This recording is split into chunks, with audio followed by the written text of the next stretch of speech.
Grupo. May lason ang alak na ito, grupo.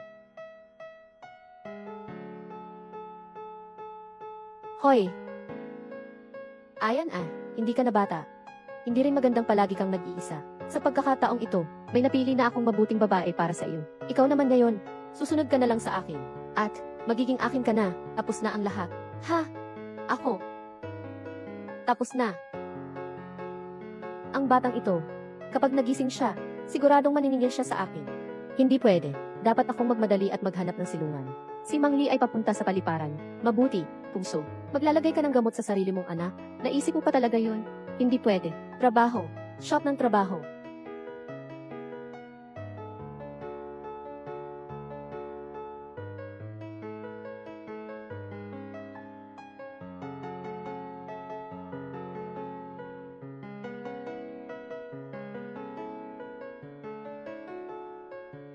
Medyo lasing na ako. Ako ay nasa. Anong private room nga ba ako? Siyam-6. Tama, dito nga.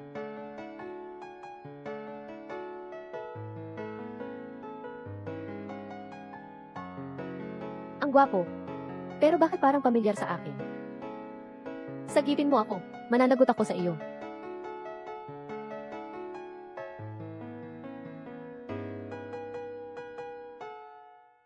Kuryente.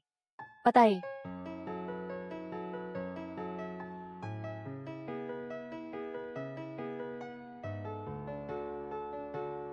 Boss. Grabe, ang galing ko naman. Nakikipagkompetensya pa kay. Nakahiga sa iisang kama ang sarili kong amo.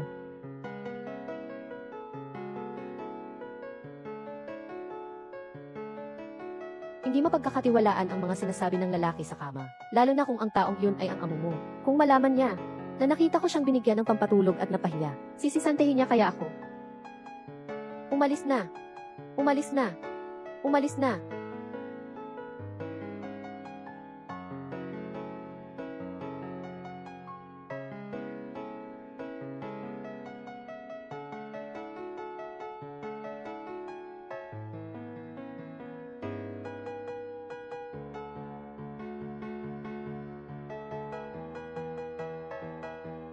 Si Yochu. Ang matandang ginang ay nagpakilala sa iyo kahapon. Nang dalagang Su na iyon ay umalis ng bansa kagabi. Wala siya nang maabutan sa katabing silid. Akala niya ay gusto mo siya. Nagalit siya. Huwag mo na siyang intindihin. Ang pakiramdam ko sa babaeng iyon kagabi. Ang pamilyar. Parang hanap. Nahanap ko siya. Siya.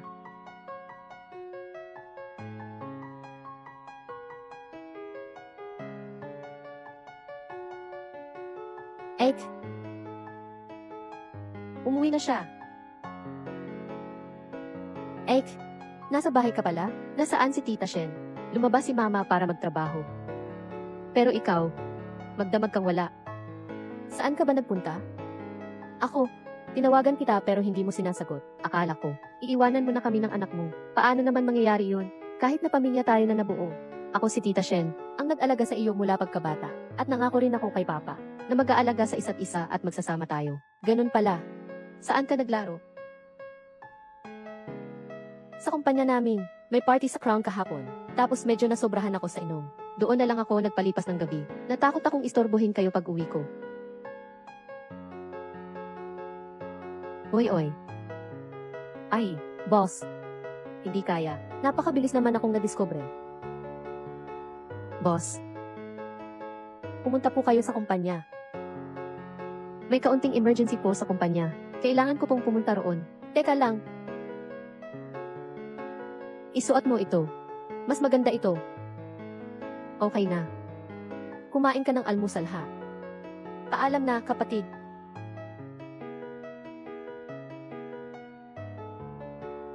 Magandang umaga po, Ate Fang. Opo, Tangshian. Plano para sa fashion show. Tapos na ba? Pinagmamadali na kami ng design department. Ate Fang, ang sama naman ng alaala ko. Napakabilis kasi ng pag-alis ko. Naiwan ko pala ang bag ko sa bahay. Ganito, papasunod ko sa ate ko. Ang plano dito sa kumpanya, ako na mismo ang maghahatid nito sa iyo mamaya. Okay lang ba? Bilisan mo ha. Alaynan. 8. Hello. Nagmamadali akong lumabas, kaya naiwan ko ang bag ko sa bahay. Pwede bang dalhan mo ako? Alam nan.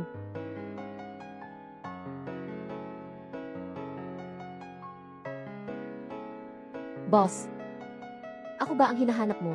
Halika. Muli na naman. Sumulat. Kagabi. Nasaan ka? Ako. Sa totoo lang. Kagabi. Nasaan ka? Ako. Nalasing ako. Sobrang lasing. Alaynan, nang malasing si Sekretarya Tang. May ginawa ba siyang ibang bagay? Bakit nandito ang anting-anting ko? Paano ko ito naiwan sa kwarto? Ang amoy na ito. Ikaw ba yung tao kagabi? Si Yeochu. Nahanap na ang taong nagligtas sa iyo kagabi. Ano ang sabi niya? Ito naman ako, oh. Paano niya ako nahanap? Wala ka nang gagawin. Umalis ka na at magtrabaho. Sige. Tapos na. Hindi niya ako nakilala. Ang taong iyon ay nasa harapan. Sinadya kong makasalubong siya. May suot siyang kalahati ng pendant sa lip. Salamat.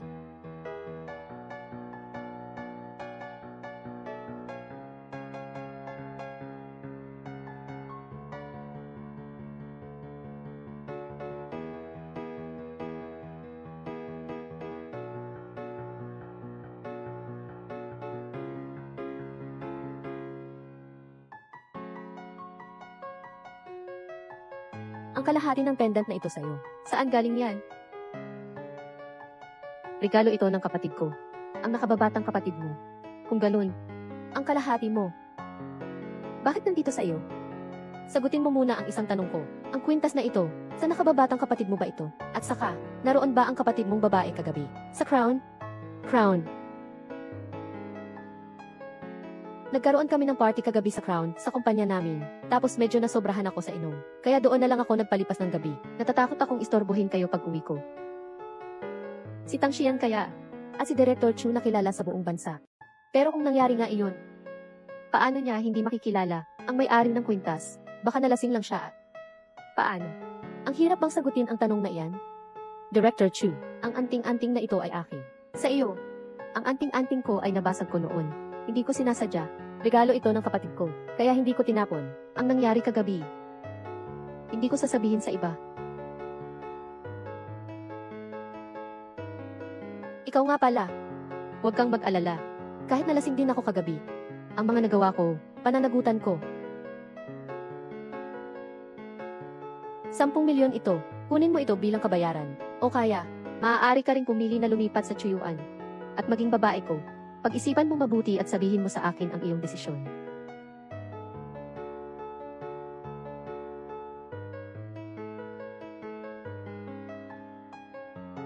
Binibining Shen. Pakiusap.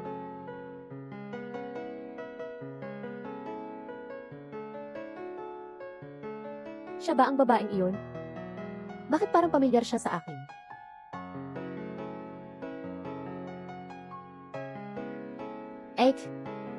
Anong iniisip mo? Ay, umuwi ka na pala galing trabaho. Anong ginagawa mo? Wala lang.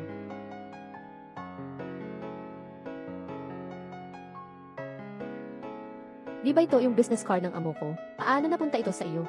Akin po ito. Naiintindihan ko na. Sigurado akong ako ang nakaligtaang magligpit. Kahapon habang inaayos ko ang mga dokumento. Iipon ko na sana ito para sa iyo. Huwag na kayong mag-abala. Ako na ang mag-aayos nito. Yan. Ang inyong boss. Marami bang manliligaw? Ang lalaking iyon, sikat sa pagiging hindi malapit sa mga babae. Gusto mo ba siya? Magugustuhan ko siya. Impossible. Ang pinakamarami, maiinggit lang ako sa katawan niya. 6 na ibis. Ang lambot nga talaga. Kung ayaw mo naman, may 2 magandang babae na kakain. Wow, Tita Shen. Ang bango naman.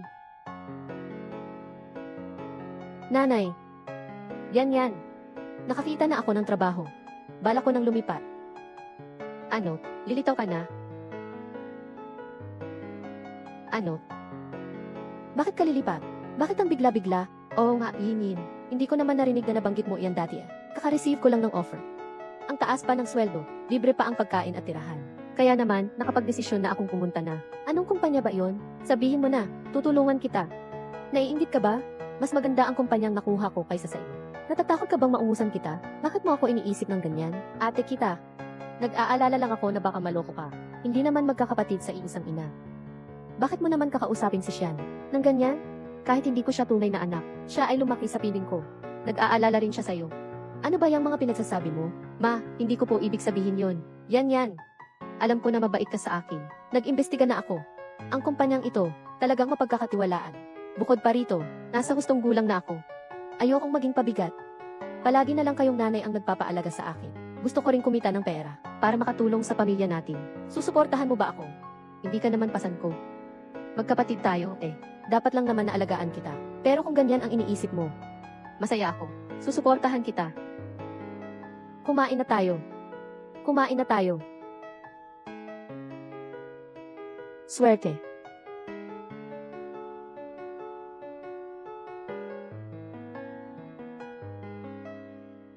Ang siya yan. Huwag mo akong sisihin. Sa huli, alin mang babae. Mag-enjoy ka sa luho at kayamanan.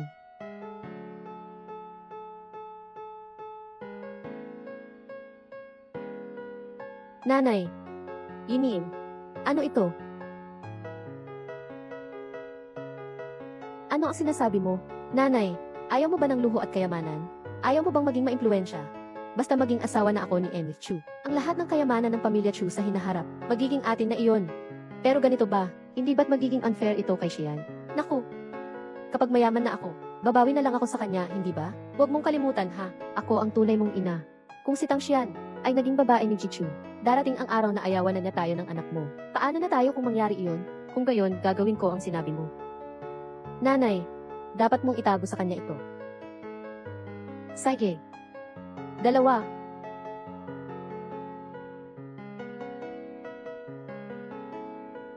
Hello, si Ichu ba ito? Hello, Ichu, napag-isipan ko na. Gusto kong maging babae mo. Ay, tiyaman, sige.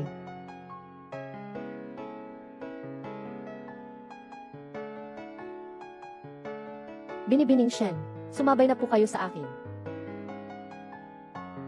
Nanay, susunduin ko po kayo pagkatapos ng ilang araw. Umuwi na po muna kayo, baka maghinala si Tang Xian. Opo, ingatan niyo po ang inyong sarili. Mauuna na ako. Yin An, lilipat ka na ba ng bahay? Nga. Ang boyfriend ko nagpadala ng assistant para ihatid ako sa bahay niya sa probinsya. Ang yaman naman ng boyfriend mo. May mamahaling sasakyan at bahay. Ang swerte naman ni Inying. Hindi mo ba sinama ang mama at kapatid mo? Anong klaseng tao ka? Wala ka man lang modo. Magandang umaga po, Tito Lin. Papasok na po sa trabaho si Xiaoyan. Naku, ate mo, lahat sila ay nag-asawa ng mayayaman. Hindi ka pa ba sasama para magsaya? Ano po ang sinasabi ninyo? May boyfriend na ang ate ko. Hindi mo pa alam? May lalaking dumating kanina, sakay ng mamahaling kotse, at sinundo siya. Doon sila nagpunta. Hindi po ba kayo nagkakamali? Hindi pa ako bulag at matanda. Hindi pa naman ako tuluyang bulag. Bukod pa dyan, sinabi mismo sa akin ng dalaga, ang katulong daw ng nobyo niya, ang naghatid sa kanya gamit ang kotse papunta sa malaking bahay. Nakita niyo po ba ang plaka ng sasakyan? Wala naman iyon. Pero yung, sa sasakyan, may maliit na estatwa ng ginto. Mahal yun. Si Oyan, mauuna na ako, ha? May boyfriend na talaga ang ate ko. Pero hindi niya sinabi sa akin, napapasok siya sa trabaho. Bakit niya ako niloko? Bahay, kumpanya, bahay, produkto, bansa.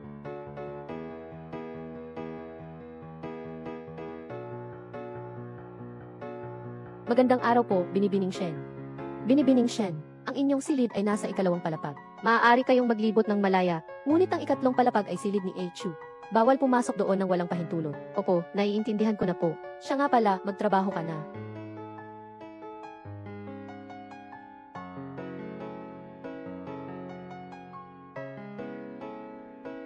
Malalate na tayo. Huwag kang aalis.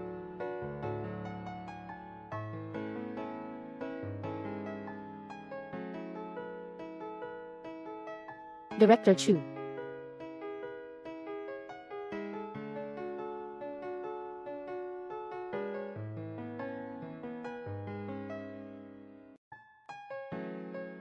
Ang pakiramdam na ito. Napaka-pamilyar. Sekretarya Tang, sobrang aga mong nagpapapansin. May gusto ka sa akin. Director Chu, mali po ang iniisip ninyo. Wala akong anumang masamang intensyon sa iyo. Ni isang masamang pag-iisip man lang. Ikaw ang aking tagapag-alaga sa buong buhay ko. Ikaw ang pinakamamahal ko sa buong mundo. Director Chu, paumanhin po.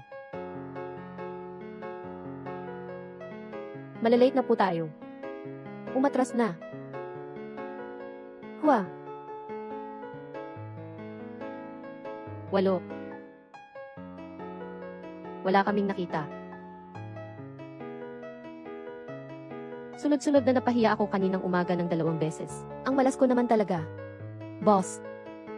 Ayos ka lang ba, boss? Ayos ka lang ba? Sa tingin mo?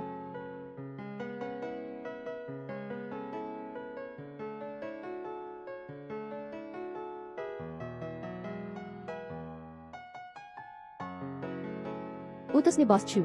Ngayon, hanggat hindi natapos ang mga dokumentong ito, bawal umuwi.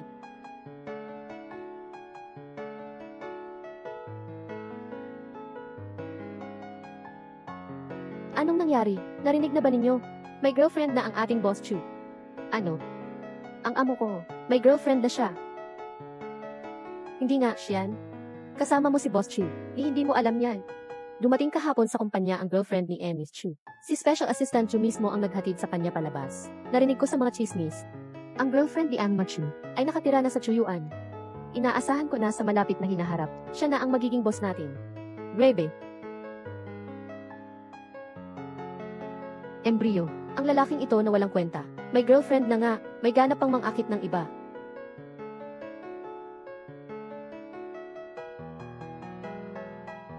Tanggapan ng punong ehekutibo. Tanggapan ng punong ehekutibo. Pagod na ako. Sa wakas tapos na rin. Ang walang hiyang si Chu. Tunay ngang may karma.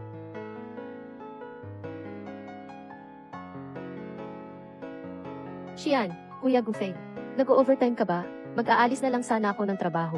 Kuya Gufeng, ano po iyon? Ano iyon? Kanina, tinawagan ako ni Ian at sinabi niya na, umalis na siya. Anong nangyari? Sabi niya, nagpunta na raw siya sa trabaho. Kung gayon, ganito na lang. Buhay ko na pala bukas. Yayain natin siyang sumama. Mag-usap tayo ng maayos. CJ, ikaw lang mag-isa, gabi na. Hindi ligtas umuwi mag-isa. Susunduin na kita. Wag na. Ayos lang. Magpapahatid na lang ako pa uwi. Sinasakop naman ng kumpanya ang gastos. CJ. Ingat ka ha. Opo. Alam.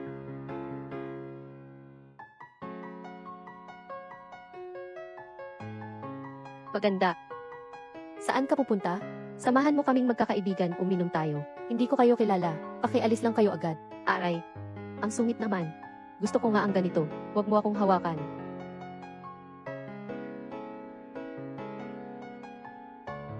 Kung magpapatuloy pa kayo, tatawag na ako ng pulis. Aba, ayaw ninyo ng mabuti eh. Parusa na ang abutin ninyo. Dalhin ninyo sila. Huwag ninyo akong gagalawin. Huwag ninyo akong hahawakan. Huwag ninyo akong hahawakan. Tigilan ninyo iyan. CA 88,866. Boss. Sino ka ba? Gusto mo bang makialam? Wala ka pang karapatang malaman kung sino ako. Umalis ka na. May gustong mamatay. Patayin ninyo siya.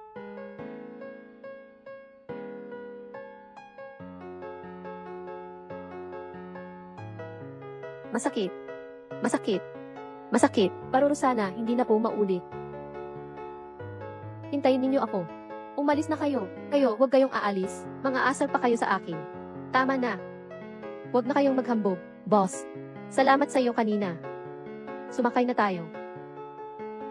Ako, boss, hindi na po kailangan. Kaya ko na po.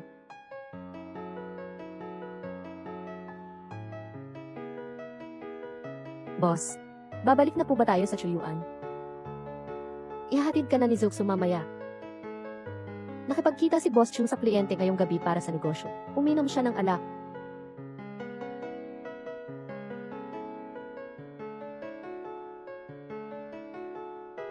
Anong ginagawa mo?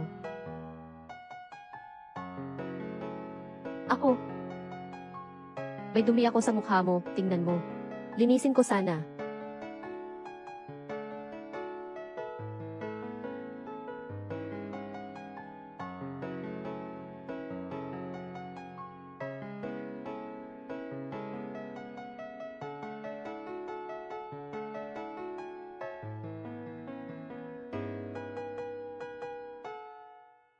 Siguradong makakaangat na ako at madadagdagan ang sweldo.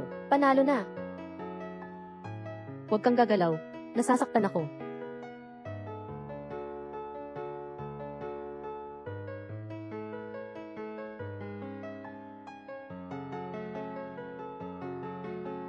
Sir, ayos lang po ba kayo? Special Assistant Sir, tingnan mo nga. Anong klaseng pagmamaneho ba yan? Grabe ang pagkauntog ni Sir. Oh, oo nga.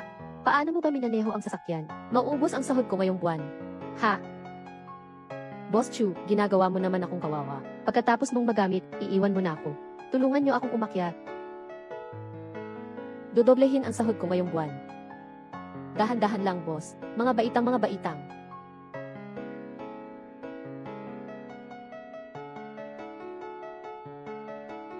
Ngayong gabi, dapat kong makuha na siya. Mapapaibig ko si Chushan.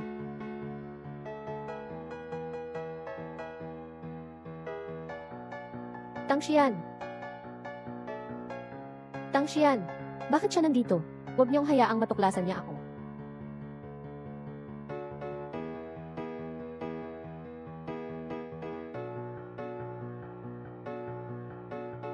Dahan-dahan.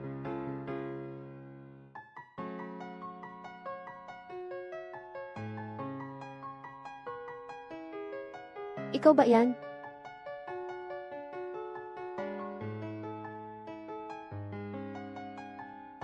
Tangshian, magsasalita ka pa na hindi mo siya gusto. Chushan, ito. May girlfriend ka na nga, tapos agawin mo pa ang akin. Bastos na lalaki. Ang hirap. Tubig. Marami na siyang nainom. Para pa siyang isang may edad na lalaki na nagpapaalila. Sige, CJ. Kukuha ako para sa'yo. Bitawan mo muna kaya ang kamay ko. Ang hirap mong pakisamahan. Uminom ka na. Ay. Susubuan pa ba kita? Alaynan. Nasasanay ka na kasi. Bahala ka nga.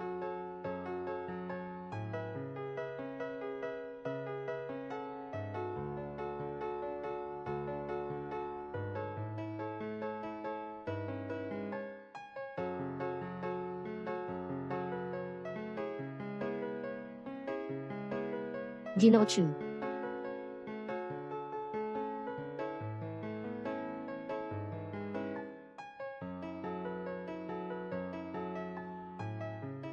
Ayan. Walang nanggugulo sa atin ngayon. Hayaan mo na ako, maging iyong legal na asawa.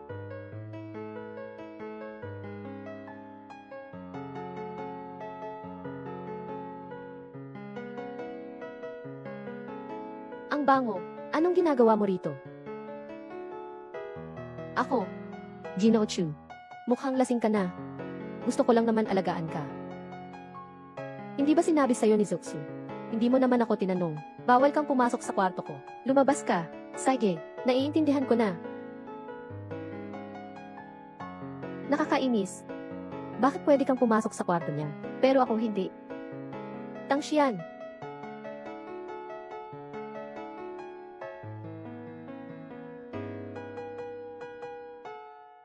Hoy! Ayan ah. Narinig ko kay Mang Li na pinatira mo sa inyo ang isang dalaga. Ikaw na batang ito, akala ko nga noong una, iniwan mo ang dalagang Su. Wala ka ng pag-asa sa pag-ibig, pero hindi ko akalain na magkakaroon ka ng pag-asa. Salamat po sa inyo. Pagpapainom ng gamot sa sarili mong anak, naisip mo pa talaga yon. Ito, nanay, hindi ba't ito rin ay isang pagkakamali ng lahat ng mga ina sa buong mundo? Tama. Araw ng mga puso ngayon. Huwag mong kalimutan na magbigay ng isang disenteng regalo sa dalaga. Naiintindihan mo na ba? Sige na, huwag na nating pag-usapan pa, anak. Matutulog na ako para gumanda. Paalam. Ang batang ito. Lumapit ka rito ngayon, Dim. Boss, may kailangan po kayo sa akin.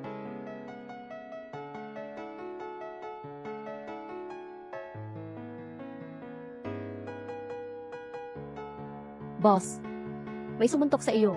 Sa tingin mo, sino ang may sala?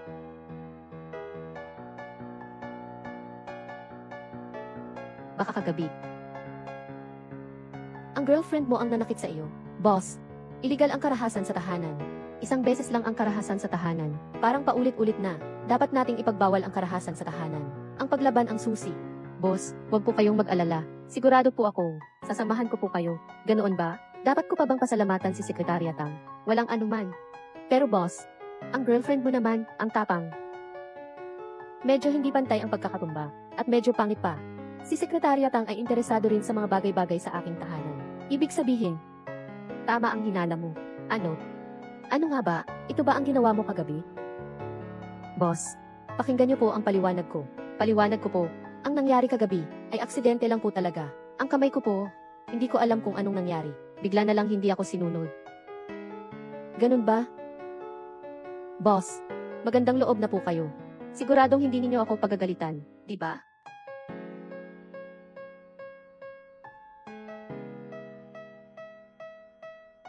Pasensya na po, boss. Alam ko na talagang nagkamali ako. Wala akong perang pambayad sa iyo. Hindi ko naman kailangan ang kaunting halaga ng panggamot mo. Huwag kang umuwi mamaya pagkatapos ng trabaho. Samahan mo ako sa isang lugar. Saan? Samahan mo akong bumili ng regalo para sa araw ng mga puso. Boss, para sa iyong kasintahan ba ito? Para sa aking kasintahan? Maaaring sabihin iyon. May date ako ngayon. Wala akong oras. Araw ng mga puso ngayon. Sino ang iyong date? Ang aking kaibigan. Lalaki o babae? Lalaki. Mukhang si Sekretarya Tang. Ayaw nang sumama sa akin mag-overtime. Ibig sabihin si Sekretarya Tang ay masyadong mataas ang sweldo. Hindi ko gusto ang kaunting dagdag na bayad sa overtime na yan. Tatawagan ko na ang human resources na yan din. Papababain ko ang sahod mo. Huwag, boss. Boss. Boss. May oras ako. Grabe, ang dami kong oras. Talagang gustong gusto ko. Samahan ang aking masayahin. Guwapo at mayamang. Guwapo at matikas na amo. Mag-o-overtime na tayo. Si Sekretarya Tang ay talagang masipag. Lumabas ka na. Opo. Shubapi. Naririnig kita. Kuya Gufeng. Pasensya na. Maglalayo ata ako ng kaunti mamaya. Tikman. Maganda ito. Maganda rin ito. At saka ito. Nga, maganda. Ito. Boss, ito ang pinakamaganda. Boss, sir, ang kwintas na ito ay bagong produkto na inirekomenda ng aming may-ari ng tindahan.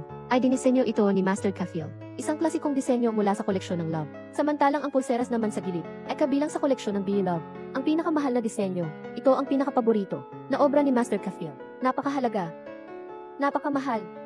Isangang, walang alam sa mundo, isang simpleng tao. Mukhang mahirap. Huwag ka nang magpunta sa mga mamahaling alahasaan. Hindi ka naman makakabili. Nakakahiya ba? Bakit ka ba hindi makontento? May mali ba sa sinabi ko? Kaya mo bang bilhin ang mesang ito? Hindi ko lang sinasabi. Ate, sino ka ba? Ano bang pakialam mo kung kaya ko bang bilhin o hindi? Masyado ka nang nakikialam. Naging mayabang ka na nga. Hindi ito ang lugar para sa isang mahirap na katulad mo. Hindi mo kayang bayaran ang mga presyo rito. Umalis ka na. Lalamunin kita.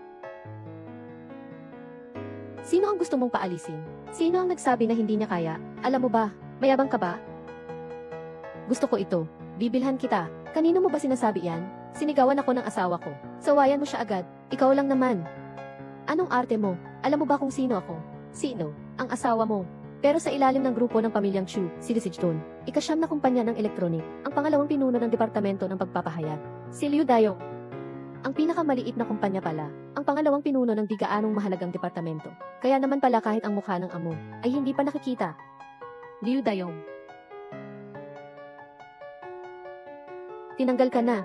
Sino ba ang iyong tinatakot? Huwag ka nang magpanggap dyan. Mag-isip ka nga, tingnan mo nga ang itsura mo. Kung kaya mo akong tanggalin sa trabaho, maglulod ako ngayon din, at magpapadyak ng 3 beses sa harap mo. Hoy! Nagalit mo si Kim Chu, kaya tinanggal ka na. Ano? Ikaw po ba si Emma Chu? Emma Chu, nagkamali po ako. Ako po. Ako po'y bulag sa inyong karangalan. Pakisama na lang po ako. Para na rin pong wala akong ginawa. Pakiusap po, huwag niyo na po akong tanggalin. Kung may sasabihin ka pa, pinagbabawalan kitang makisalamuha sa buong high-check. Hindi ka na makakapagtrabaho. Boss Chu, patawarin mo na po ako. Huwag mo na po akong tanggalin sa trabaho. Huwag mo muna akong tanggalin. Umalis ka na. Opo. Alis na ako. Gusto mo ba ito? Hindi. Ayaw ko. Masyadong mahal ito. Hindi ko kaya. Alam ko na. Daan. Pasensya na, Pangulong Chu. Pasensya na po, sa hindi magandang karanasan ninyo sa pamimili. Sinabi po kanina ng amo namin. Ang dalawang iyon kanina, ay hindi nahahayaang makapasok sa kahit anong branch namin. Bilang pagpapaumanhin, lahat po ng alahas ay may isa 0% na diskwento ngayon. Siyam na diskwento ah. Tapos ibalot na natin ang dalawang ito. Maganda po ang panlasa ninyo, sir. Napakabagay nito sa iyong kasintahan. Hindi, nagkakamali po kayo. Hindi po ako ang kasintahan niya. Sige po, Gino. Dapat kong sabihin, ang mundo ng mga mayayaman ay talaga namang nakakainggit. Ang mga bagay na gusto nilang bilhin, bibilhin na lang nila agad. Pero dapat kong sabihin, ang pulseras na pinili ni Chushan, parang mas maganda pa.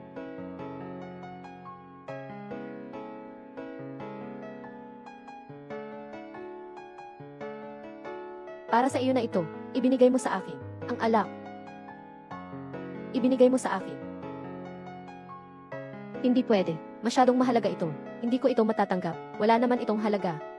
At saka, may siyam na diskwento pa. Para na ring libre. Bukod pa dyan, sa tingin ko. Kailangan ni Sekretariat ang ng mga bagay na presentable. Kung hindi, sasamahan kita sa labas. At mapapahiya ako. Nahihiya ka ba sa akin? Kung hindi, bakit nangyari ang lahat ng iyon? Tanggapin mo na lang. Huwag ka ng maraming salita. Boss, isa pa lang ulit akong magtatanong. Ang pulseras na ito, talagang regalo mo sa akin, di ba? Hindi naman siguro, babawasan na lang sa sahod ko. Kung magsasalita ka pa ng kung ano-ano, 1 sentimo hindi mababawas sa sahod mo. Kuya Gufeng. Xian, hindi ba sinabi kong pupuntahan kita mamaya? Anong ginagawa mo rito? Pumili ako ng regalo para sa iyo. Ito ay para sa iyo. Ito rin ay para sa iyo. Ito naman ay para kay Yinin. Nakatanggap ka na ng regalo. Tutu, iyan ba ang tinutukoy mo? Regalo ito sa akin ng amo ko. Chef Eddie, Crad, Kuya Gufeng, siya ang amo ko. Sisi ng Chushe Group. Huwag mong tingnan ang ayos niya, mukhang disente. Sa totoo lang, siya ay isang walang awang kapitalista. Boss, siya ang kaibigan ko, si Gufeng. Ikaw pala ang amo ni Xian. Madalas ko siyang marinig na binabanggit ka. Salamat po sa pag-aalaga ninyo kay Xian. Si Xian ninyo. Sekretarya Tang, may company meeting bukas ng umaga. Bago po mag-alas 6:30, narito na po kayo sa kumpanya para ayusin ang mga dokumento. Huwag kayong manghuli, Crad. Alas 6:30. Kuya, hindi na ako makatulog. Bakit umalis ang amo mo? Ewan ko. Bahala na siya. Mukhang nababaliw na ata. Parang wala namang problema. Bakit ka binigyan ng regalo ng amo mo? May gusto kaya siya sa iyo? Impossible.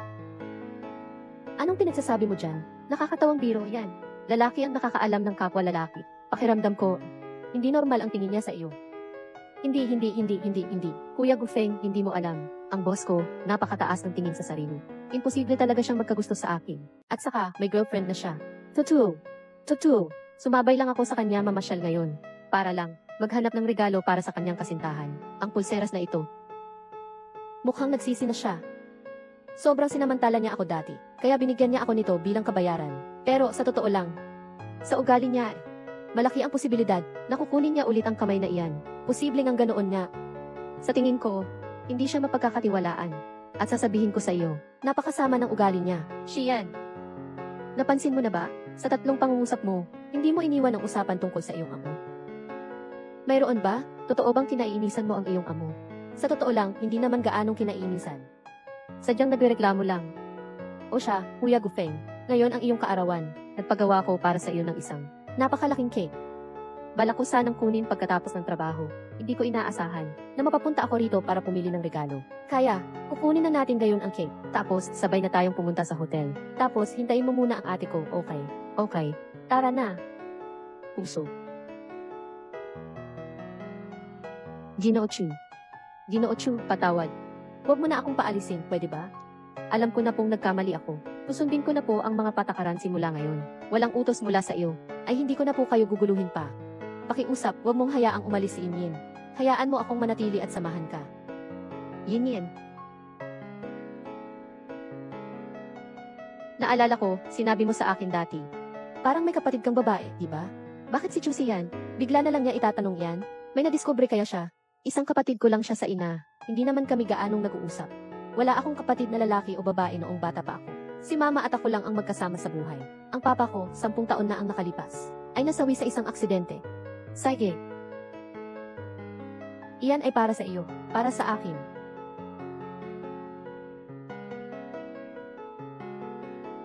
Ang ganda. Gustong gusto ko. Mabuti naman. Maaari mo bang isuot ito sa akin?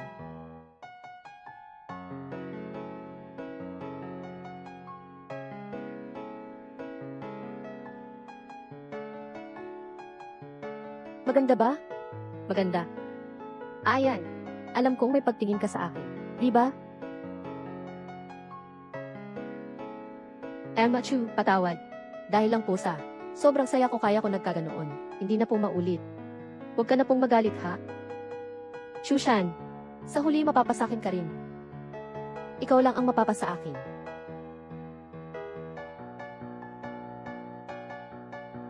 Hoy, Inin, nasaan ka? Hindi ba't sinabi mo na ngayong araw ang kaarawan ko, magsama-sama tayo. Matagal na kitang hinihintay ni Shen dito. Alam ko na, pupunta na ako ngayon. Salamat sa inyong lahat dahil sa kabila ng inyong pagiging abala. Nakadalo pa rin kayo sa aking kaarawan. Salamat.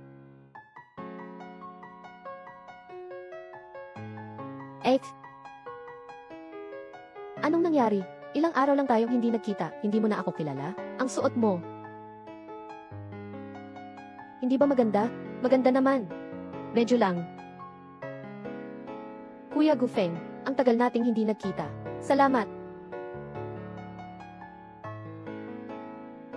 Di ba ito yung Chenda Philly? Ang brand na ito. Kahit ang pinakamura ay mahigit 100,000 piso. Yingin, kailan ka pa? Naging ganito kayaman? Ang trabaho ko ngayon. 10,000 ang sweldo ko kada buwan. Kaya ko namang bumili ng relo. Si Bunso ang pinakamalapit kay Kuya Gufeng. Anong regalo ang binigay mo? Ako. Di ba't ang swerte-swerte? Si Cheyenne ay nagregalo rin kay Gufeng ng relo.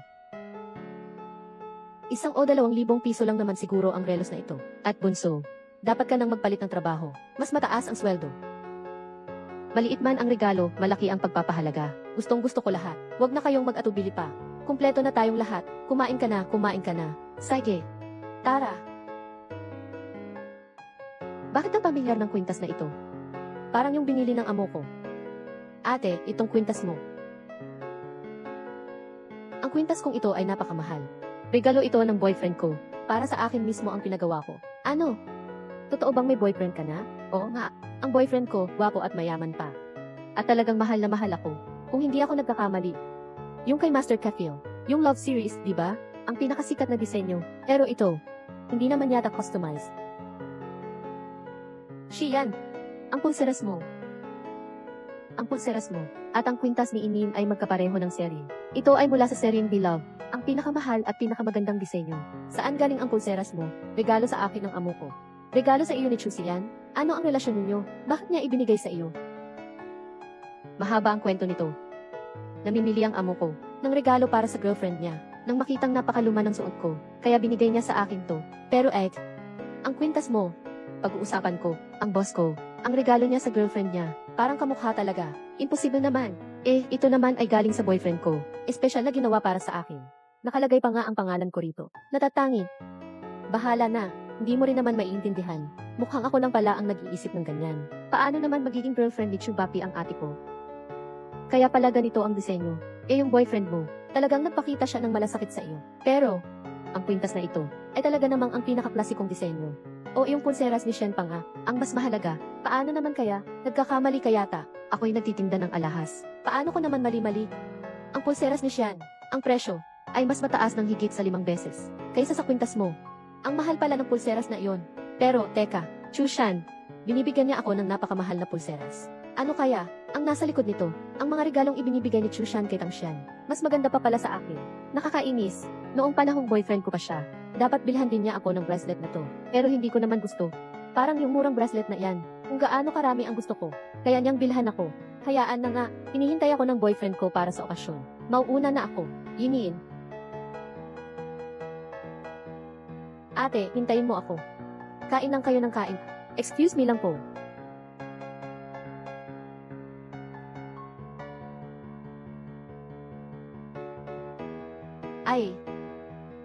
Ang pamilyar naman ng kotse na ito ah. Kuya Gufeng. Sabi mo, ang boyfriend ng ate ko mapagkakatiwalaan ba talaga siya? Baka niloko siya ng iba. O kung hindi, habulin natin siya at tingnan. Araw. Hoy! Hoy! Kalihimtang. Nasaan ka ngayon? Ako. Kasama ko ang kaibigan ko sa gilid ng kalsada.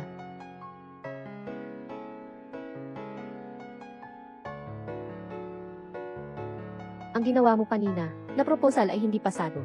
Ngayon na, agad-agad. Pumunta ka sa Chuyuan at gawin mo ulit. Ay.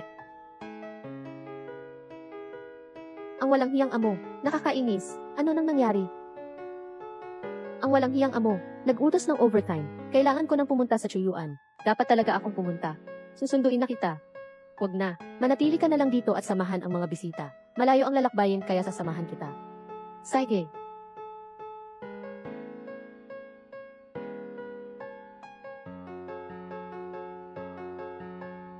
Bakit kaya ang itsura nitong tao? Para siyang si Ate Inin.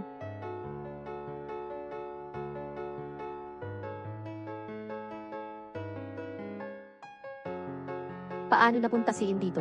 Nagkakamali ka lang siguro. Tama ka rin naman. Teritoryo ito ni Chushan. Imposible naman na ang ate ko ay mapapalihis sa kanya. Huwag na nating ituloy ito. Aakyat na ako. Hinihintay kita rito. Hindi na. Hindi ko pa alam kung kailan magbabago yun. Umuwi ka na muna. Paalam. Oy, oy, oy. Ingat ka. Alam ko na. Umuwi ka na. Paalam. Gino Chu. Anong amoy iyan sa iyo? Pumunta ako sa party ng kaarawan ng kaibigan ko. Marahil ay amoy ng insenso sa hotel. Ayoko ng amoy ng mga ganyan. Ang gulo-gulo ng amoy ng aromatherapy. Lalabhan ko po agad ito. Boss. Maliligo na po ako. Ang likod ng taong ito, parang kamukha nga talaga ni ate. Boss, kanina lang. Siya ba ang kasintahan mo? Naliligo. Hindi halata. Ang apelyido nitong Chu, gusto ba niya ng ganito kadiretso? Umakyat.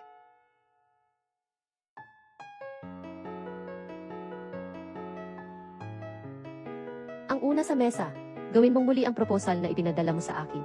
Para sa pangunahing tauhan, isang maayos at magandang may isang batang, sunod sa moda na. May-ari, ang planong ito, mayroon ba itong problema? Napakahalatang problema. Hindi mo ba ito nakikita? Kaya. Napakahalatang problema. Nasaan ba iyon? May 2 butas ka sa mukha. Para lang bang palamuti? Ang linaw-linaw naman ng tanong na iyan. Hindi mo man lang makita. Simula, gitna, at huli, wala. Gawin mo ulit. Sige. Gawin mo ulit. Masamang kapitalista. Boss, inaayos ko na po. Tingnan niyo po.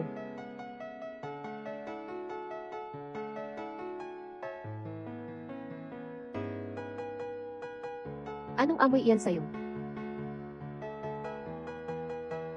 Amoy ng insenso ng hotel, di ba? Anong nangyari?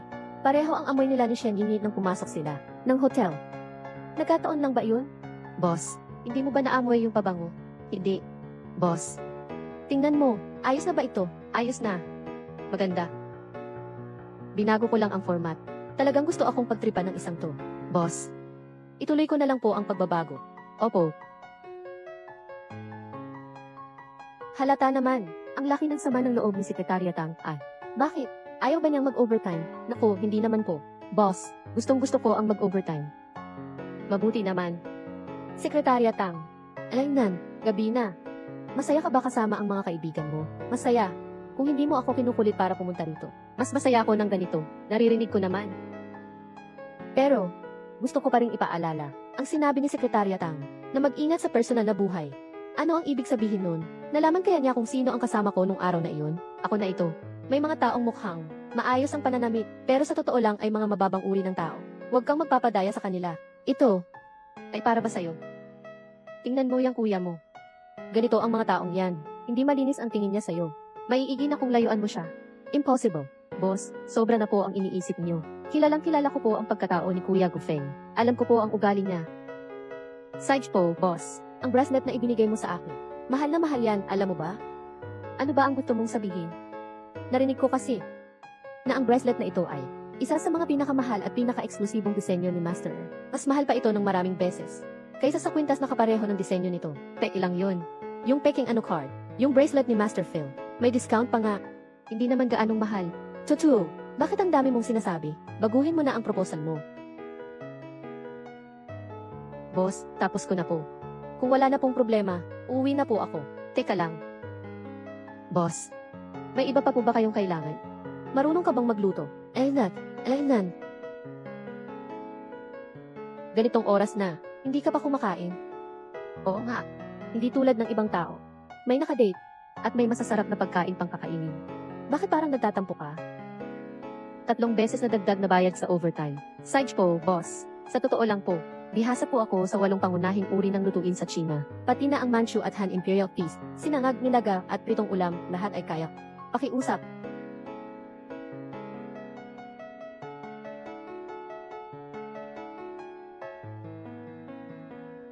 Ayos ka lang ba? Walang problema. Ito ba ang tinutukoy mong handaan ng Manchu at Han? Magaling sa lahat, boss. Hindi ninyo naman siguro ako kukulangin. Nang triple ang bayad sa overtime, di ba? Huwag kang gagalaw. May dumi.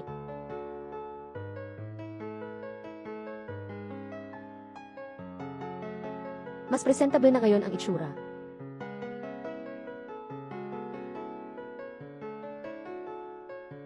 Aling Gu, sabihin mo kay Ms. Chu na hindi ako maganda ang pakiramdam.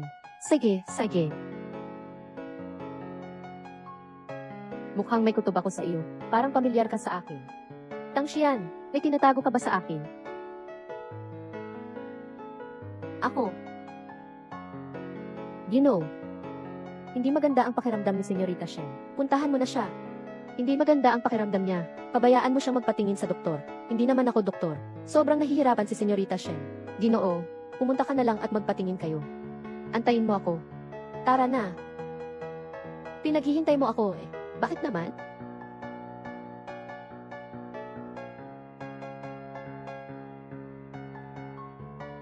Ginoo Chu, gusto mo bang pumunta rito para dalawin ako? Patunay yan na mahal mo pa rin ako. Hindi ba? Huwag ka nang mag-isip ng marami dahil may sakit ka. Papunta na rin ang doktor. May gagawin pa ako. Mauuna na ako. Mayroon ka bang totoong problema? O pupunta ka bang samahan ang babaeng iyon? Pasensya na po, Chu. Nagkamali po ako ng salita dahil sa sobrang pagmamalasakit ko sa iyo. Kaya naging bastos ang pananalita ko. Huwag ka nang mag-atubili. Halika na tingnan natin siya. Anong sakit kaya ang meron siya? Sige po.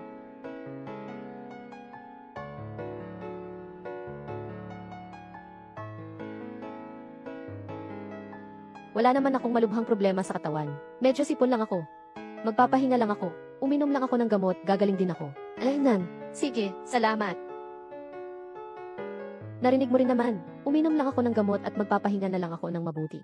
Huwag kang umalis. Bitawan mo ako.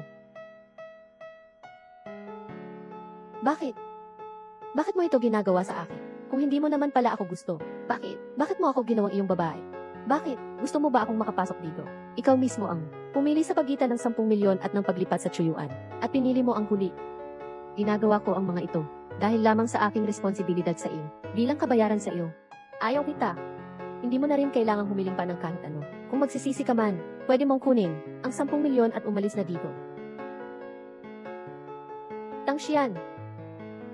Hindi kita hahayaang makuha iyon. Chushan, ikaw ay akin lamang. Nasaan na siya? Sir, umalis na po siya. Bago po siya umalis, ipinagkatiwala niya ito sa akin para sa iyo. Sabi ni Ms. Tang, kahit na hindi siya magaling magluto, ang galing niya sa pagluluto ng instant noodles. Kulang.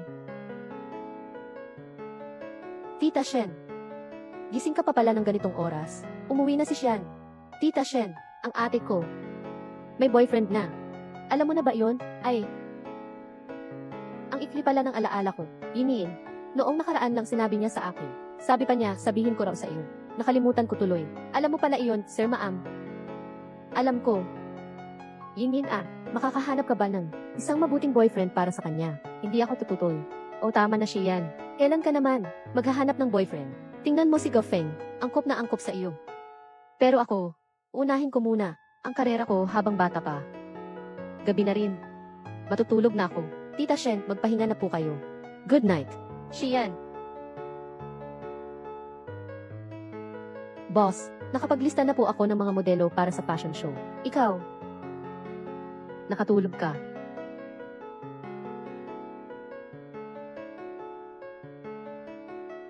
Opo.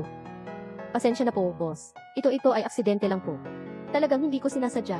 Gusto ko lang, tulungan kang pulutin ang kumot. Maniwala ka sa akin.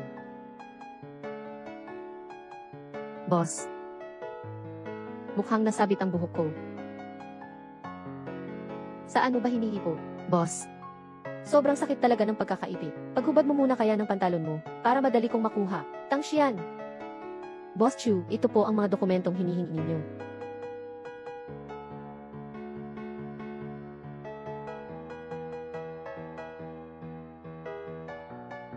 Di patawarin ninyo po ako, boss. At Fang, hindi ko talaga sinasadya ang nangyari.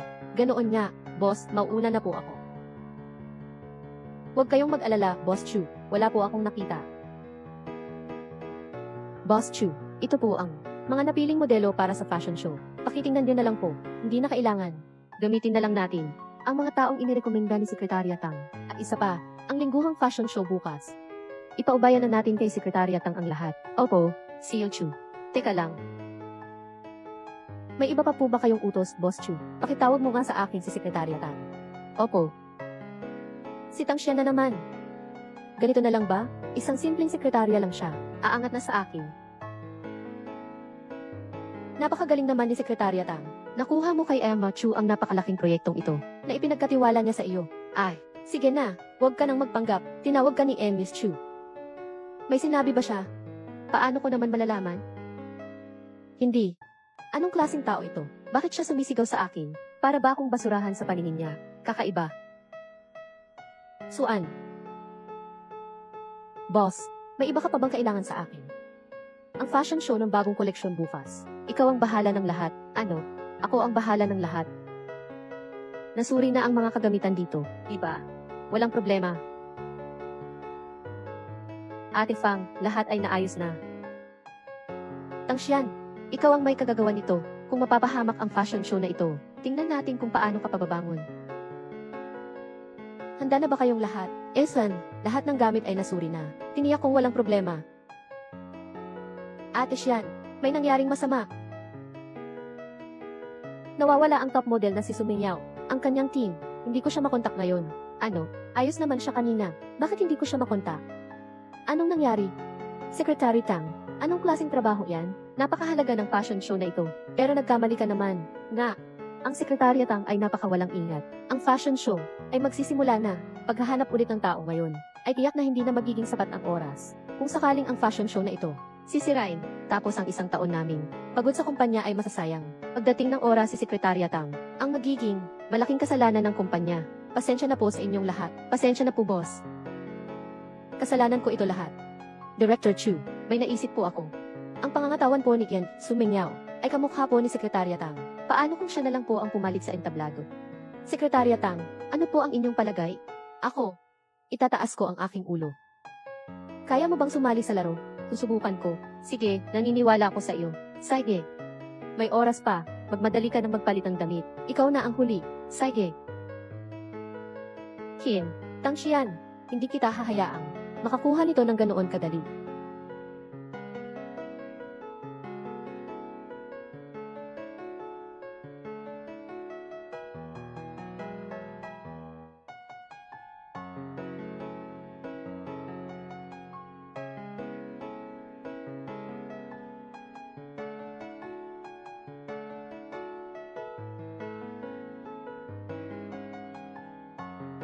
May isa pa. May isa pa. May isa pa. May isang tao pa. Anong nangyayari?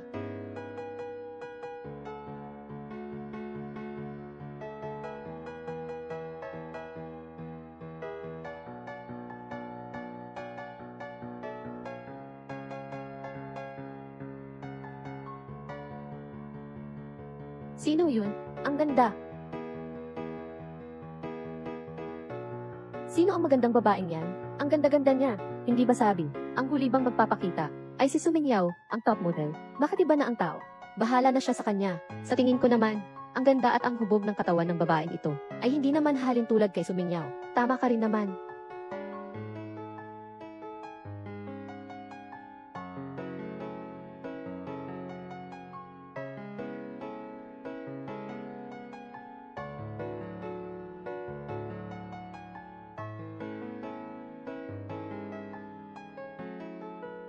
Ang bagal mo naman mag-react.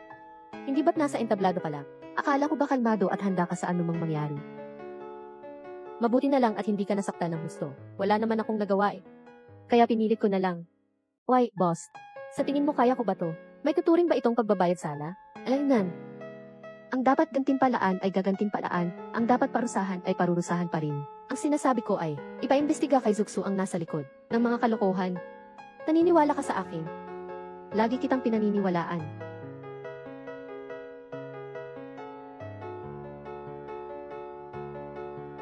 Boss, kanina mo pa ako tinititigan. May dumi ba sa mukha ko? O may kung ano? Napunta ka na ba dati sa Crown Bar? Crown. Napunta ka na ba? Hindi ako gaanong magaling uminom. Kaya hindi ako madalas pumunta sa bar. Hindi nga ako madalas pumunta. O baka naman hindi pa ako nakakapunta kahit kailan. Boss, bakit mo biglang tinatanong yan? Wala lang. May salo-salo ang kumpanya ngayong gabi. Sa corona lang. Sige, magpapalit lang ako ng damit. Wag na. Ang ganda ng damit mo. Hindi ko kaya ito isuot. 6 na digit ang halaga nito. Regalo ko na sa iyo. Ang damit na galing sa kumpanya natin. Suot mo, para itong libreng pag-aanunsyo. Ganun pala yun? Alaynan. Napakaganda mo talaga ngayon. Boss, kung purihin mo ako ng ganyan, hindi ba magsiselos ang girlfriend mo, diba? Sa totoo lang, M. Chu. Hinahanap ka ni Emma, Jiang ng Xiaotian Group. Alam ko na. Tang Xian. May girlfriend siya. Hindi pwedeng magkagusto ako sa kanya. Talagang hindi pwede. Ang babaeng ito ay, nakaligtas na naman. Nakakainis. Narinig kong galit na galit ka kay Tang Xian. Matutulungan kita. Sama-sama nating lalabanan siya. Swerk. Swerk. Sino ka? Ako ang kasintahan ng inyong CEO na si Amy Chu. Ang girlfriend ni Emma Chu. Sa inyong Chu Corporation. Ang magiging DC sa hinaharap. Bakit mo ako tinutulungan? Kinasusuklaman ko rin si Tang Xian. Galit ako sa kanya dahil nilandi niya ang lalaki ko. Sinilip ko na ang tungkol sa iyo. Gumugol ka ng 10 taon. Para lang makarating sa posisyon mo ngayon. Gaano katagal na ba siya sa kumpanya? Ganun lang kadali. Nakamit mo na ang tiwala ni Ms. Chu. Ngayon ay nasa itaas na ng ulo mo. Kaya mo ba yon? Siyempre, hindi ko kaya. Pero si Emma Chu ay mas gusto siya. Anong magagawa ko? Basta't gusto mo. Matutulungan kitang alisin. Siya, pagkatapos nito, ikaw pa rin ang pinakapinagkakatiwalaang tao ni Emma Chu. Ginang, basta't may taboy mo lang. Si Tang Xian, lahat ay susundin ko po sa inyo. Gusto ko po ang mga taong katulad ninyo, na marunong umangkop sa sitwasyon. Kung malalaman ni Ms. Chu, ang pakikipagrelasyon niya sa ibang lalaki, magiging sila pa kaya? Alam mo na ang gagawin. Kaya nga naging matagumpay ang product launch. Malaki ang naitulong ni Sekretarya Tang. Tara, pagbati natin kay Sekretarya Tang. Pinupuri ninyo lang ako. Sa pagkakataong ito, masasabi ko lang na, nabayaran ko na ang aking mga kasalanan. Ang pagkatao ni Sekretarya Tang ay lubos naming kilala sa aming pamilya. Tiyak na mayroong sinadyang sumira kay Kalihintang. Dapat nating mahuli ang taong ito at linisin ang pangalan ni Kalihintang. Sige. Cheers! Magandang gabi po, si Chu. Huwag kayong mahiya, ituloy lang natin ang inumin. Upo ka. Director Chu, magtataas ako ng isang baso para sa inyo. Ano naman ang pag-aalay mo sa akin? Pag-aalay ng isang malaki ang pasasalamat ko sa inyong pag-aalaga sa akin. Naku, huwag na po. Simula ngayon, Sekretarya Tang, kung minsan ay huwag niyong kalimutan na murahin ako sa likod ko. Masaya na ako roon. Magaling ang performance ni Sekretarya Tang sa pagkakataong ito. Dodoblehin ang inyong bonus sa katapusan ng taon. Totoo nga. Salamat po, boss. Sekretary Tang, magtataas din ako ng baso para sa iyo. Binabati kita. Salamat po. Kung mahina ka sa alak, huwag ka nang uminom ng marami. Ako na ang iinom para sa kanya. Maglaro na lang tayo ng Truth or Dare. CJ. Nanalo ako, Ate Xian. Talo ka. Pili ka. Truth or Dare? Dare. Tawagan mo ang unang lalaking naging kaibigan mo. At sabihin mong gusto mo siya. Hindi naman, Yuyu. Ang laki naman ng laro mo Talo na, tanggapin mo na. Sige. Walang awang sieg.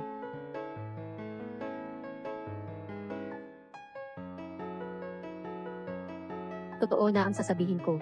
Pwede pa ba? Totoo na ang sasabihin ko. May pag-asa pa kaya? Ate Sian, bakit may pag-urong pa ng tira?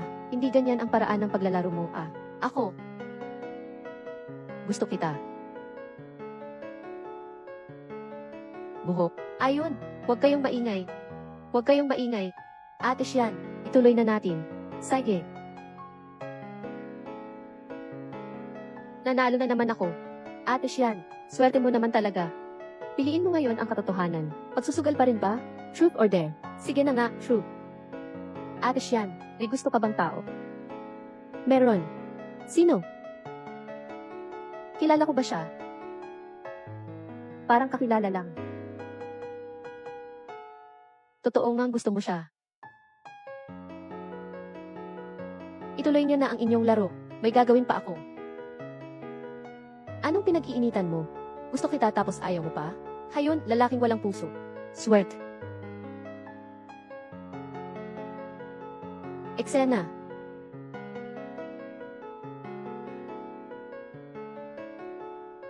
Binabati kita. Si Xian, kailangan kong sabihin. Swerte. Xian, kailangan kong sabihin. Ikaw ay isang napakagaling na tao talaga. Sa pagkakataong ito, lubos akong naniniwala at sumasang-ayon. Taos pusong binabati kita.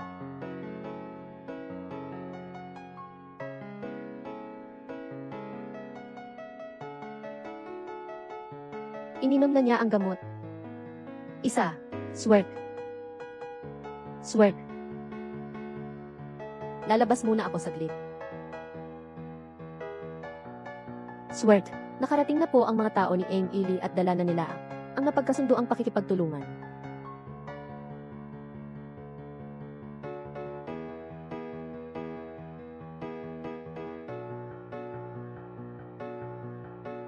Nasaan si Kalihimtang? Kakalabas lang. Ituloy ninyo.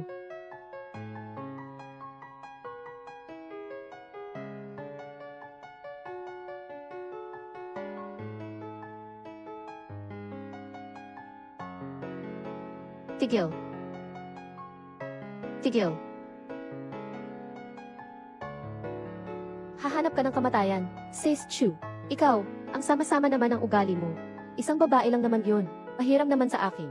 Isa pa, papatayin kita. Maawa na po kayo, Boss Chuchu. Lixiang Nan. Simula ngayon, kanselado na ang ating pakikipagtulungan. Binibigyan kita ng 10 segundo para mawala sa paningin ko. Umalis ka na. Mag-usap tayo ng maayos. Isang malaking bagay ang kooperasyon na ito. Hindi mo pwedeng basta-basta kanselahin.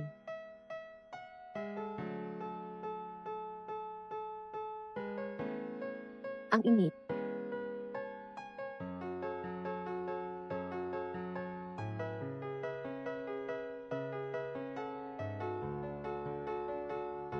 Ang sakit. Gwapong lalaki. Nalason ka na ng gamot, ihahatid kita sa ospital. Huwag kang aalis. Regalo. Parang pamilyar ang pakiramdam.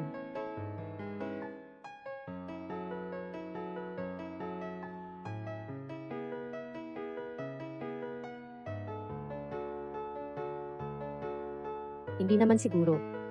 Na naman. Ito. Ako. Siya. Langit. Nakipagtalik na naman ako sa amo ko. Direktor Chu, masama nga talaga ang epekto ng alak sa akin. Wala naman po akong ginawang masama kagabi, di ba? Paano? Ang bilis mo namang makalimot. Ako. Ang nasaktan. Ano ba ang ginawa ko kagabi? Aba, ikaw ang bahala dyan. Lahat ng ito, ginawa ko.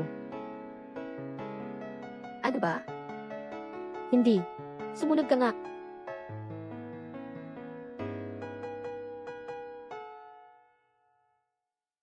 Boss Chu, kung hindi, babayaran ko na lang ang mga gastusin mo sa ospital. Babayaran mo ang mga gastusin ko sa ospital. Ikaw ba? Dapat mo ring bayaran ang sahod ko na hindi ko natanggap, at saka ang danyo sa aking pagkatao. Sige, sabihin mo na. Magkano ba ang dapat kong bayaran? Alam na iyan ni Sekretarya Tang, dahil sa pagkaantala sa akin itong mga araw na ito. Magkano ba ang dapat kong kitain? Tutulungan kitang magkwenta. 1, 10, 100. Milyon-milyon. Huwag mo nang bilangin. Hindi ko kayang bayaran. Kung ganoon, magpapaalipin ako para mabayaran ang utang. Tara na. Magtrabaho na tayo.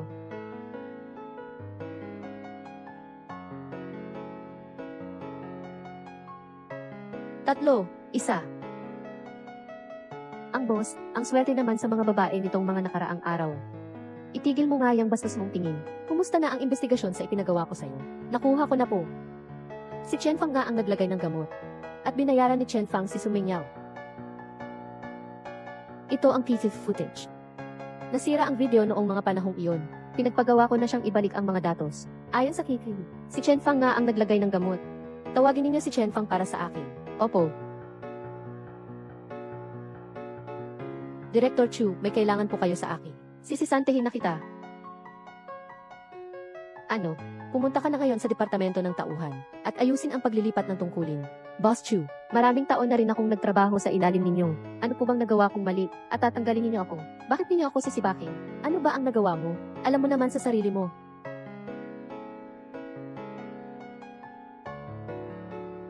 Paano nangyari ito? Malinaw na pinagawa ko ang pagbura ng CCTV footage. Chu, ang video na ito ay pinagtagpi-tagpi lang. May taong sadyang naninirang puri sa akin. Chu, inosente po ako. Maniwala ka sa akin. Akala mo ba'y tanga ako? Ang ginawa mo, sapat na para ikulong ka. Para matanggal ka sa trabaho. Malaki na ang awa ko sa'yo. Bahala ka na sa buhay mo.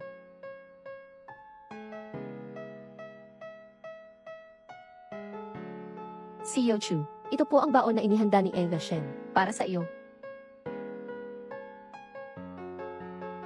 Boss, ito na po ang mga dokumentong kailangan ninyo. Xian, kumain ka na ba? Kung hindi pa, sabay na tayong kumain. Bakit hindi mo nagustuhan? Itapon na lang natin. Wag. Nakakahiya naman ang pag-aaksaya ng pagkain. Sayang naman kung itatapon to.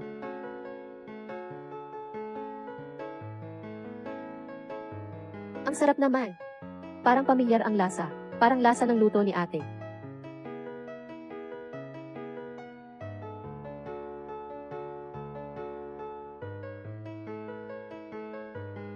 Masarap naman pala. Hindi ka ba sanay sa lasa? Wala. Boss, ito po yung mga panukat na ginamit ko lang. Salamat po. Anong nangyari? Salamat po. May sakit ka ba? Wala po. Mukhang dahil sa pagkain kagabi. Sumasakit ang tiyan ko. Magpapahinga lang ako. Sige, ihahatid kita sa ospital. Chu, may meeting po kayo kay Ms. Ding pagkatapos ng 1 oras. Ayos lang ako. Mahalaga po ang trabaho ninyo, boss. Magpapaalam na lang po ako. Punta na lang po ako sa ospital. Sabi ko nga, ihahatid kita. Huwag na po. Parang okay na po ako ngayon. Siya po, boss, magtrabaho na po kayo. Kaya ko na po ang sarili ko. Papahatid na kita kay Zuksu. Kung may balita, ay contact mo agad ako. Si Tsongchu po ito. Sige na. Opo.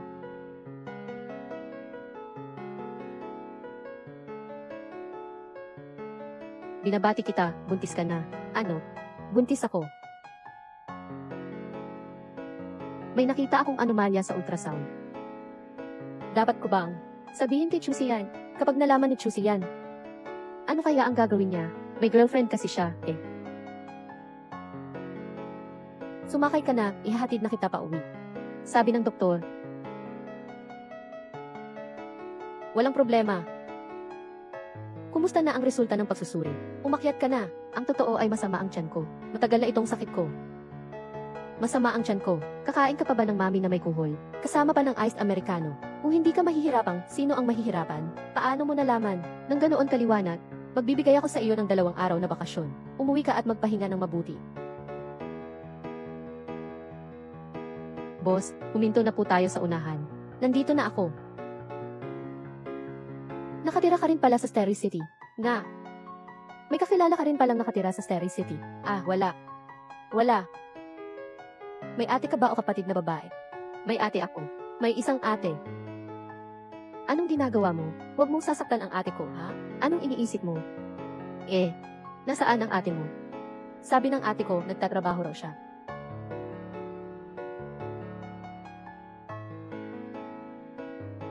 Salamat po, boss. Uwi na muna ako. Sige, ihatid na kita sa taas. Huwag na kayong mag-abala, boss. Huwag na kayong mag-abala. May tao ba sa inyo? Hindi ako pwedeng papasukin. Hindi naman. Wala ba? Ate Shan. Lel, bumili lang ako ng candy para sa ate. Salamat, Lele. Susunod ate, dadalhin kita sa masasarap na pagkain. Okay lang ba? Opo. Xian, ang gwapong lalaking yan, boyfriend mo ba? Ang gwapo niya talaga. Hindi. Boss ko siya. Sayang naman, ang gwapo talaga ng boss mo. Ihahatid ka pa nga mismo pa uwi. Apo kong masunurin. Tara na, paalam na ate yan. Paalam. Ate yan. Ang laki pala ng pagmamahal mo sa mga bata. Naman. 3, si Lele ay inalagaan ko rin na lumaki. Ang mga bata ay napaka-cute. Hindi mo ba gusto ang mga bata? Ayoko. Masyadong mahirap ang mga bata. Ganun ba? Balak mo bang maging ayaw niyo ba ng mga anak? Man lang. Wala pa po sa isip namin yan ngayon. Boss. Ang ibig ko pong sabihin, paano kung may babaeng nagkaanak sa iyo? Wala naman. Kahit meron, hindi ko aminin. Ang anak ko ay magiging anak ko lang sa babaeng mahal ko. Nagagalit ka, hindi po ako magagalit sa inyo.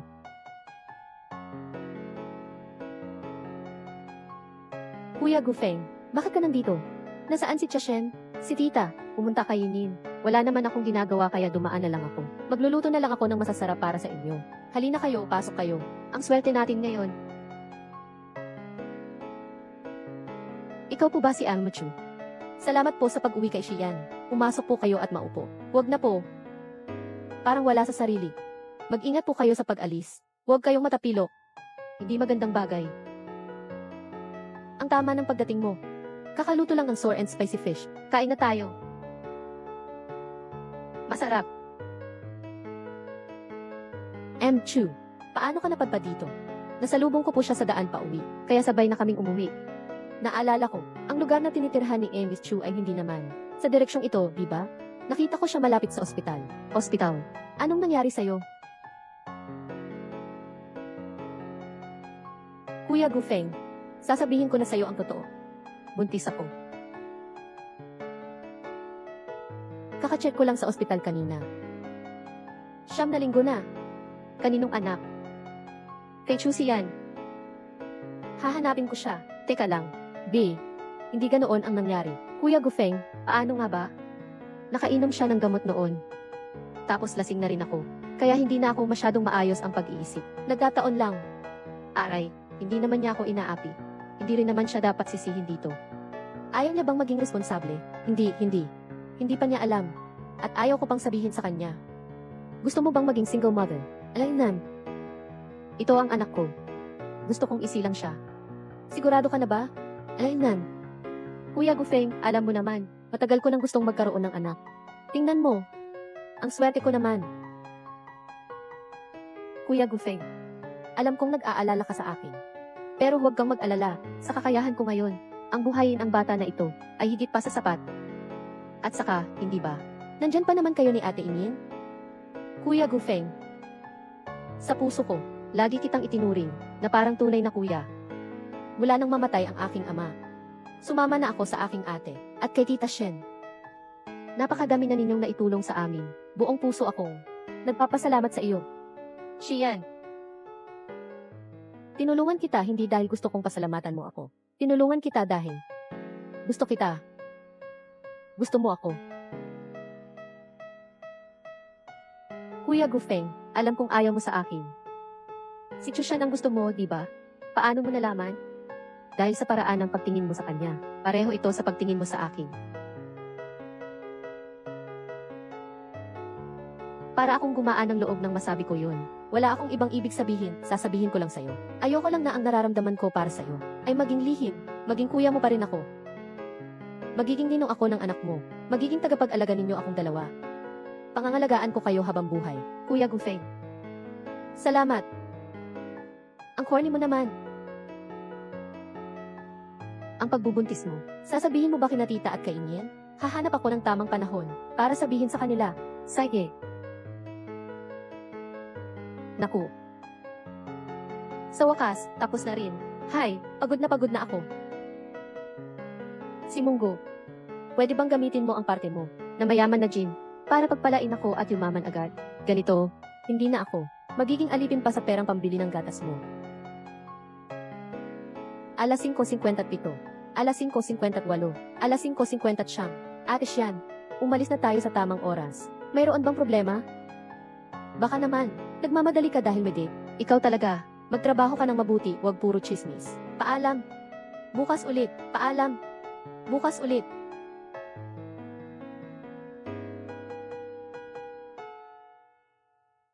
Hello, boss. Nasaan ka? Nakauwi na ako. Sus! Ang bagal mo naman, kakatapos lang ng trabaho. 5 minuto lang, ang bilis naman ng uwi mo. Ano ang ibig mong sabihin? Para kang pagong, agad na nagtatago sa bahay mo. Boss, sumakay na ako ng tren. Kung may kailangan ka, hanapin mo na lang si Special Assistant Sue. Masamang kapitalista, paniguradong gusto mo na naman akong pagtrabahuhin ng overtime. 80 araw na. Hindi ako nakakapag-uwian ng maayos. Ayoko na. Kalihimtang. Ang lalim ng sama ng loob mo ah. Boss, ang swerte naman. Muntik na akong makasakay ng tren. Muntik na Timo, malayo pa rin pala. Sumakay na. Boss, saan ka pupunta? Saan ka pupunta? Uuwi na po ako tapos na ang trabaho. Hatid na kita. Hindi naman po tayo pareho ng daan. Hayaan na po, kayo naman po ang boss. Tama po kayo. Boss, iwanan mo na lang ako sa harap ng bahay ko. Sige.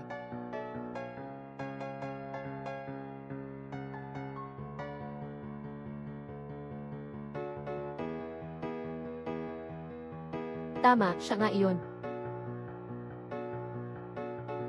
Hello, nakita ko na ang taong tinutukoy mo. Huwag mong kalimutan pagkatapos ng lahat. Bigyan mo ako ng 100 kwenta. Mabuti. Tangshian, ito ang kapalit ng pagkagalit mo sa akin. Hindi mo ba ako iimbitahan sa inyo? Hindi ako pwedeng pumunta. Hindi pa rin ako pwedeng pumunta. Nandoon pa pala ang kuya mo sa inyo. Wala na siguro siya roon, ano? Dapat. Tangshian, ganoon na lang kadali, para papasukin mo ang ibang lalaki sa bahay mo. Pati susi ng bahay mo, hindi basta ibang tao si Kuya Gufe. Boss, kung wala kang gagawin sa ngayon, mauuna na ako.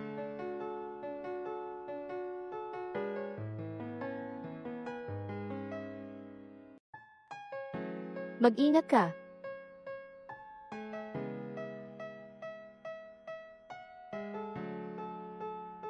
Dagat ay 41,762. Chushan. Chushan. Chushan. Chushan, gising ka. Huwag mo akong takutin, Chushan. Gumising ka. Hoy, 120 ba ito? Nandito po kami sa timog silangang gate ng Star Glory City. May nabangga pong sasakyan. Malubha po ang sugat. Pakidalian po ang pagpunta rito. Pakidalian po. Chushan. Chushan, gising ka. Kwarto. May nangyari. Mali ang nabangga. Ano ang sinasabi mo?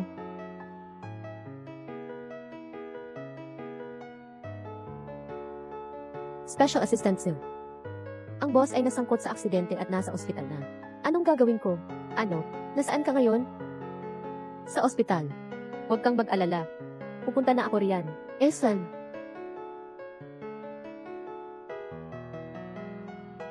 Kumusta na ang doktor? Hindi. Hindi na kaya.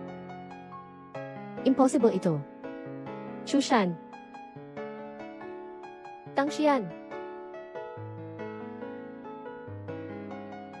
Tangshian. Chushan. Halos ikamatay mo ako sa takot. Huwag ka nang umiyak. Ayos na ito. Huwag kang mag-alala. Ang pasyente ay nagkaroon lamang ng mild concussion at maraming mga gasgas. Walang panganib sa buhay. Magpapahinga lang siya ng ilang araw sa ospital at gagaling na siya. Salamat po, doktor. Ang kakaiba naman ng doktor na ito. Bakit paghinga-hinga pa ang pagsasalita niya?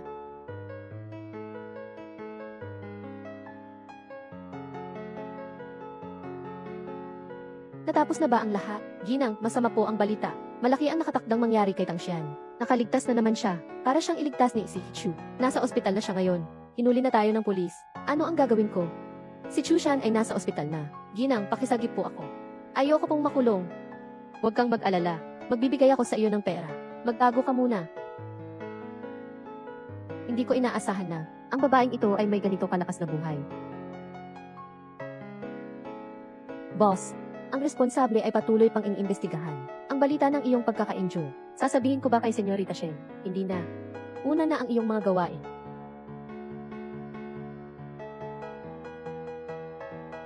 Boss, ang nangyari sa iyong pagkaka-injure. Bakit hindi mo sinabi sa iyong kasintahan ang pagkaka-injured ko? Ano naman ang pakialam niya? Kanina ka umiyak para sa akin. Nagmamalasakit ka sa akin. Sino ang umiyak? Pero boss, bakit mo nga ba sinugal ang buhay mo para iligtas ako? Basta, napadpad lang ako roon. Ang mga paa ko'y hindi na sumusunod. Matigas ang ulo, pero nakikita kita. Ganito mo ako pinag-aalala. Ang sugat ko, sulit na. Huwag kang magsasalita ng kung ano-ano. Baka mapahamak ka pa. Paano? Ako. Magsisisi ako habang buhay. Bukod pa riyan, hindi ko kayang bayaran kung masisira mo yan. Hindi ko alam kung ilang kaso pa ang kakaharapin ko. Hindi gutom. Talagang hindi ako gutom.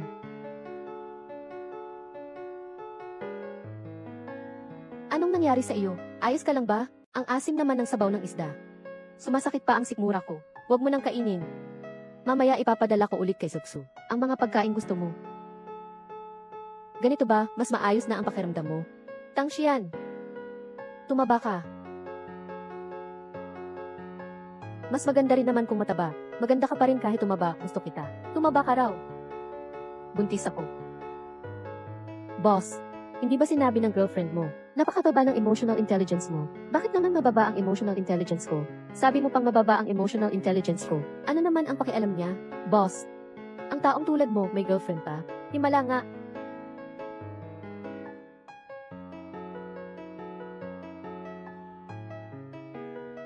Bakit ka nandito? Magkakilala ba kayo? Siya ang ate ko. Ang ate mo? Paano ka napunta rito? Kilala mo si Chushan? Ako ang kasintahan ni Ayan. Bakit hindi ako pwedeng lumapit? Ikaw nga. Anong ginagawa mo rito? Ikaw ang girlfriend ni Chushan. Siyempre naman. Ayan. Nasugatan ka. Bakit hindi mo sinabi sa akin? Ayos ka lang ba? Sige na. Ano nang ginagawa mo rito? Ayan, patawarin mo na ako. Huwag ka nang magalit, ha? Kaya pala nandito ka sa Chuyuan. Kaya pala ang sarap ng mga pagkain iyon. Parang pamilyar sa akin. Kaya pala. Ikaw pala ang girlfriend niya. Niloko ninyo ba ako? Shiyan. Hindi po ganoon ang ibig kong sabihin. Hindi ko sinasadyang itago sa iyo. Totoo pong gusto ko siya. Gusto ko sanang hanapan ng tiyempo para sabihin sa iyo. Huwag mo akong tawaging ate. Shiyan. Ginoo-chu, Shiyan. Hindi ko alam na nandito si ate. Pasensya na. Umalis ka na. Shiyan.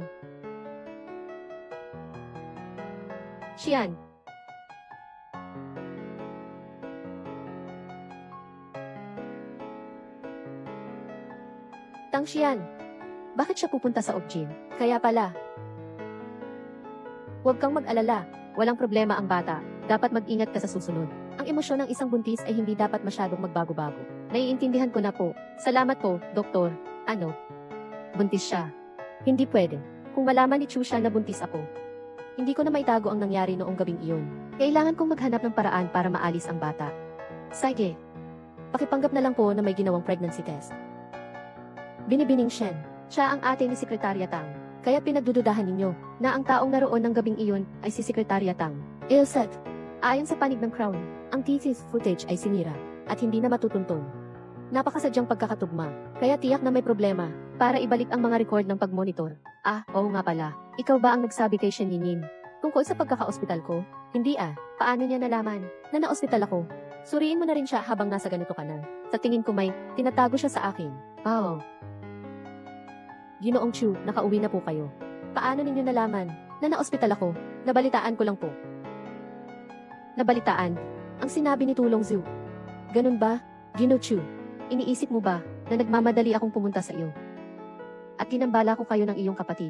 Nung gabing iyon, bakit ka pumunta sa Crown? Sumabay lang ako sa kaibigan ko. Tapos, lasing na ako. Wala na akong maalala sa mga sumunod.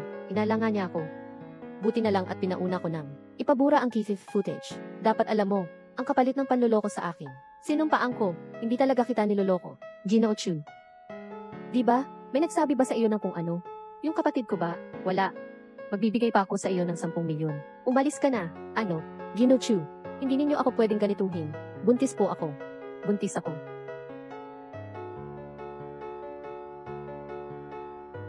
Tingnan ninyo. Pakiusap. Huwag mo akong pabayaan, pwede ba? 9 na linggo na ang baby. Hindi siya pwedeng mawala ng tatay. Shan, narinig ko na nasugatan ka. Nanay, kailan ka pa bumalik? Ikaw na batang ito. Nasangkot ka sa aksidente. Tapos hindi ka man lang nagsabi na nasa ospital ka na. Ayos ka lang ba? Ayos lang ako, ma. Ito ay Ginang. Pakiusap. Huwag mong hayaang palayasin ako ni Emma Chu, pwede ba? Huwag mong hayaang palayasin ako ni Miss Chu, okay lang ba? Buntis ako. Ang anak sa hinaharap ay hindi dapat. Walang ama. Sa gitna. Ayan. Totoo ang sinabi niya. 3. Alaynan. Langit. Ikaw na batang ito. Sumusobra ka na. Ganito ba? Pati ba naman ang sarili mong anak ay iiwan mo na? Anak. Huwag ka nang umiyak. Aasikasuhin ko ang bagay na ito para sa iyo. Hindi kita pababayaan. Ikaw at ang anak mo. Sa susunod na buwan, hahayaan na kitang maikasal kay Ayan. Ikasal. Mama, hindi ako pumapayag. Hindi mo ito magagawa sa iyong kagustuhan. Huwag mo akong biruin. Zhu Wang, bumalik ka rito. Ikaw na batang ito. Ginang, kumalma po kayo. Sa tingin ko ay dapat ko na, kung umalis na rito. Ayon sa akin ni Jichu. Si Tang Xian lang ang gusto niya. Ako at ang baby. Lahat ng ito ay sobra-sobra na. Sino si Tang Xian? Si Tang Xian ang sekretarya niya. Hindi ko alam kung ano. Ang gamot na ibinigay niya. Sa kanya kaya siya naging ganito ka-inlaw. Nasugatan si Miss Chu sa aksidente sa sasakyan. Dahil sa pagsagip sa kanya. Ano? Kasalanan ko ito dahil sa aking katangahan. Wala akong kakayahang gaya ni Sekretarya Tang. Hindi ko maabot ang puso ni Ginoong Chu. Sa pagkakataong ito, tiyak na si Ginoong Chu ay napaniwala sa kanyang mga paninirang puri. Kaya niya ako pinalayas. Okay na. Anak, huwag ka nang umiyak. Abay hindi makapaniwala. Tingnan ko nga, anong babae?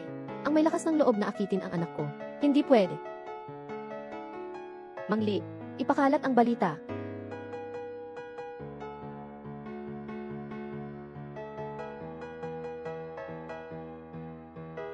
Ikaw si Tang Xian.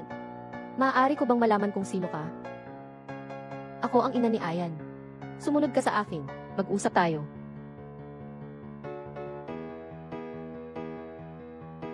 Sana naman ay alam mo ang iyong kalagayan. Layuan mo na ang anak ko. 10 milyon ang laman ng card na ito. Naniniwala akong matalino si Miss Tang, at alam niya ang dapat niyang piliin. Ginang Chu. Hindi ko maintindihan ang ibig mong sabihin. Ang iyong mga ginawa, isinumbong na sa akin ni Ining. Ikaw na uri ng tao. Hindi ka talaga karapat-dapat na maging bahagi ng pamilyang Chu. Sasabihin ko sa iyo ang totoo. Ang manugang na si Ining, tinatanggap ko na siya, at buntis na siya. Sa panganay na apo ng pamilyang Chu, magpapakasal na sila sa susunod na buwan. Cha, tungkol sa iyo, kung ayaw mong mapahiya, umalis ka na agad, sa harapan ni Ayan. Ano ang sinabi mo? Buntis ang ate ko. Nga, kaya kung ako sa'yo, tanggapin mo na lang itong 10 milyon, at umalis ka na. Ang sabi-sabi hindi totoo. Ang nakikita at nararanasan ang totoo. Ginang Chu. Sana'y huwag kang magsisi, sa mga sinabi mo ngayon.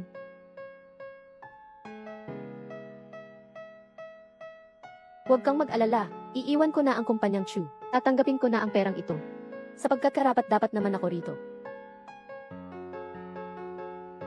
Si Munggo. Ang perang ipinadala ng lola mo para sa gatas mo. Mauna ko nang tanggapin para sa iyo. Umalis ka na, malaking paa ka. Lola, ayoko na pong maglingkod. Ginoo Chu, natukoy na po namin ang salarin noong araw na iyon. Si Tang Xiaolong ang pangalan. Kilala bilang si Kuya Dao. 10 taon na ang nakalipas, nahatulan siya dahil sa hindi sinasadyang pagpatay. At nabilanggo, 10 taon ang sentensya. 1 buwan na ang nakalipas wala nang makalaya siya sa bilangguan.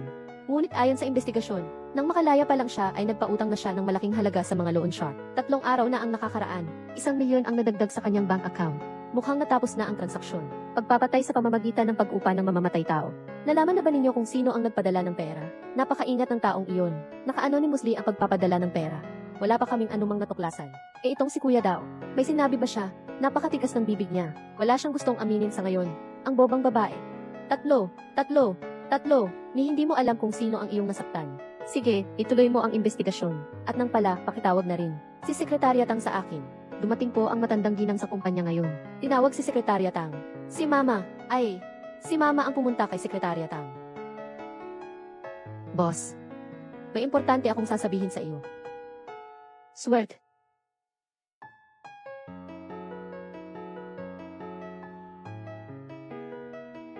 Magre-resign na ako.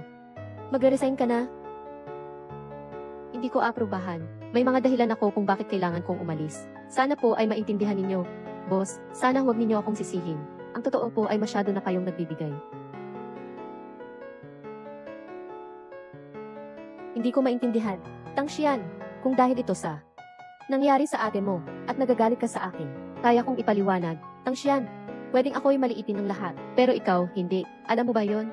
Isang maling akala. Ikaw ang nagtago sa akin, na kayo ng ate ko. Ang pagdadalang tao ay isang maling akala. O kaya naman, ikaw at ang ate ko ay magpapakasal na. Isang maling akala. Paano kung sabihin kong lahat ng ito ay maling akala? Boss, mukhang tanga ba ako sa'yo? Okay.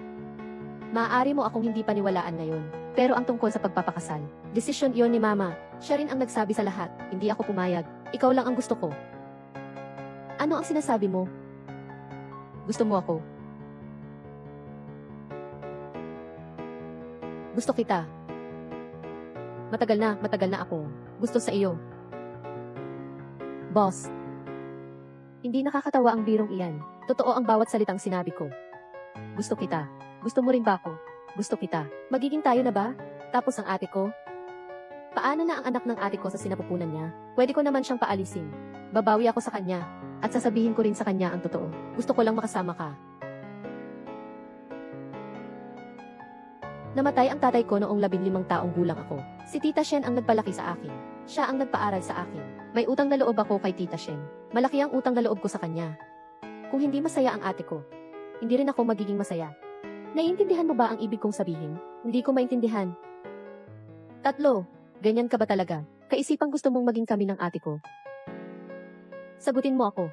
Oh. Sige. Naiintindihan ko na. Kaya pala, sa iyong puso, wala akong halaga. Madali mo lang akong itinatapon. Kaya pala, mahal din niya ako.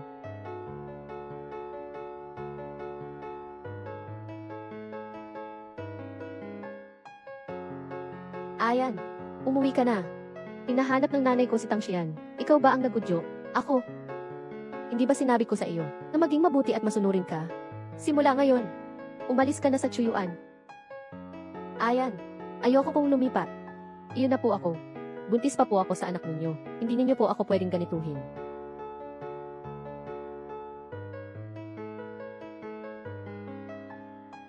Ayan, anong nangyari? Ano bang nangyayari? Ginang, hindi ko alam kung ano ang nangyari kay Ayan. Desidido na siyang paalisin kami ng anak ko. Malaking problema. Kasal. Maganda. Yin, huwag kang mag-alala. Nandito ako. Hindi ko hahayaang gumawa ng kalokohan ang batang iyon. Ang aking ina. Pwede bang huwag ka nang makialam dito? Dapat siyang umalis ngayon. At hindi ako magpapakasal sa kanya. Paintindihin mo na sa kanya. Ikaw batang ito. Ano ba yung mga pinagsasabi mo? Ginang, pakisuyo ko po. Tulungan ninyo ang anak ko pakisamahan. Yin. Ayan. Ano ba't nakatunganga ka dyan? Tawagan mo na ang doktor. Tawagan si Ikeksu. Siya ang doktor ko sa pagbubuntis. Alam niya ang kalagayan ko. Hello. Ikeksu. Ang manugang kong babae ay may problema sa pagbubuntis. Pakisuyong pumunta ka agad.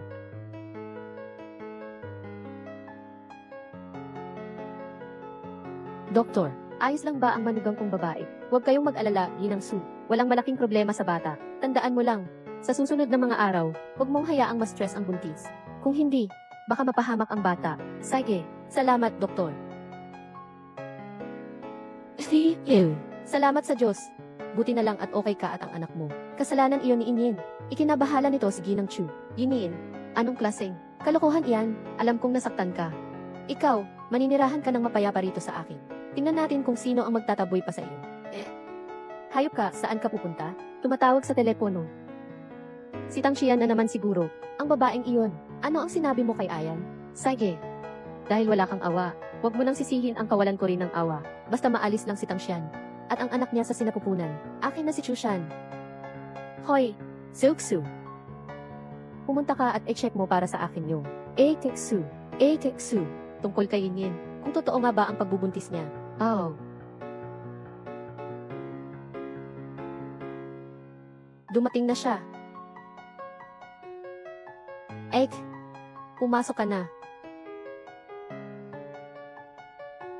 Pinalayas ako ni Ayan.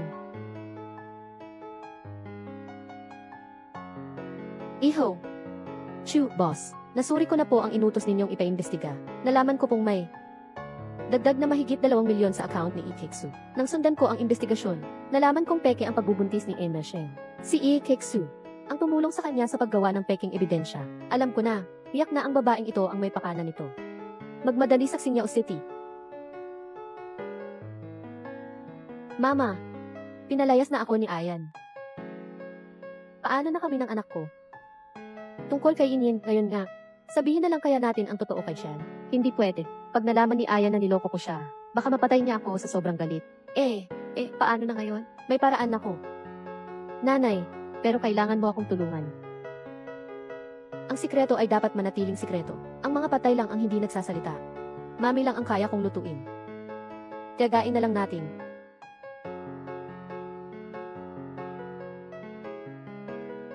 Ate, buntis ako. Gusto kong kumain ng maasim. Pakiabot nga sa akin ng suka, pwede ba? Panahon.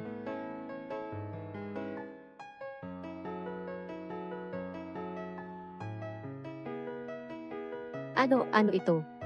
Gamot para mapapanatag ang bibig. Hindi pwede. Nanay, nandito tayo ngayon sa isang bangka. Kung malalaman ni Chu Xian na niloko ko siya, sa tingin mo ba magiging maganda ang kahihinatnan ko? Pero, suka.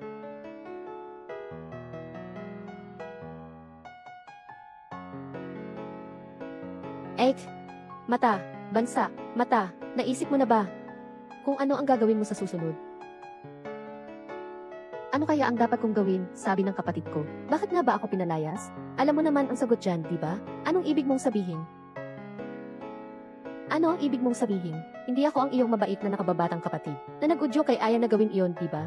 Gusto mo rin siya, di ba? Hindi. Hindi ko pinapali si Chu Shan. Hindi ko itinanggi. Gusto mo lang talaga siya, di ba? Mabuti kung ganoon. Huwag mo na akong sisihin kung maging malupit ako. Ano ang gagawin mo? Siyempre, ang alisin ka, at ang anak mo sa sinapupunan. Si Ayan ay akin lang. Ang bata. Ano ang ginawa mo sa anak ko? Anong anak? Ma, hindi ko nasabi sa iyo. Buntis siya sa anak ni Ayan. Ano? Buntis si Shan, tapos kanina pa. Tita Shen. Tulungan niyo po ako, Tita Shen. Xian. Nanay. Tutulungan mo ba siya o ako?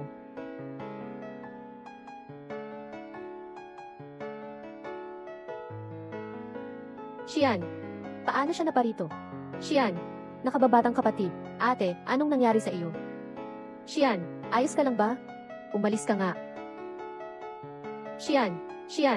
Gumising ka. Humawak ka lang. Ihahatid kita sa ospital.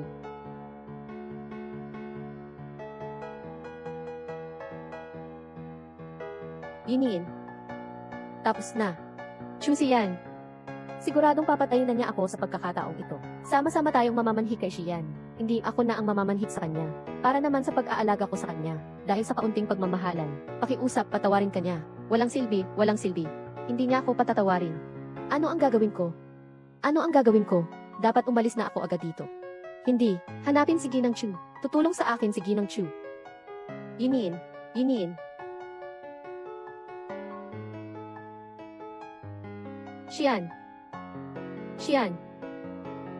Xian, gumising ka na. Huwag mo akong takutin. Magtiis ka pa ng kaunti. Malapit na tayo. Ang bagal naman ng takbo mo. Hindi ka ba kumain ng almusal? Bilisan mo. Xian! Xian, magtiis ka pa. Xian, ang kamag-anak na ito. Narito ang Objine. Pakisuyong maghintay sa labas. Ayos lang siya. Ayos lang siya. Song, ang pinakamautoridad na eksperto sa buong lungsod. Nandito na silang lahat. Magiging maayos din si Sekretarya Tang. Kumusta naman si Xian? Kamusta na siya? Ikaw na naman. Kamusta na siya? Mabuti naman kaya ang anak niya. Sino po kayo sa kanya? Asawa, kasintahan. Amo, kuya. Pasensya na po. Ginoo, ayon sa alituntunin ng ospital, hindi po namin maaaring ibunyag ang kalagayan ng pasyente sa mga taong walang kinalaman. Kamag-anak po ba kayo ng pasyente? Hindi. Kapatid siya ng kanyang ama na kilala ko. Ako ang magiging asawa niya sa hinaharap. Kaya ano ba talaga ang nangyayari sa kanya ngayon? Uminom siya ng peking gamot. Peking gamot. Oh. Base sa komposisyon, mukhang peking gamot para magpalaglag. Ang gamot na pampapalaglag ay mahigpit na ipinagbabawal ng gobyerno. Halos imposibleng makuha. Mukhang huwad na gamot ito. Pero delikado pa rin ang huwad na gamot. Kung hindi dahil sa napapanahong pagdating nito, baka pareho na kayong namatay. Sino ang nagbigay sa iyo ng gamot na iyon? Sino pa ba? Ikaw pa rin. Aba, mapapangasawa ko na.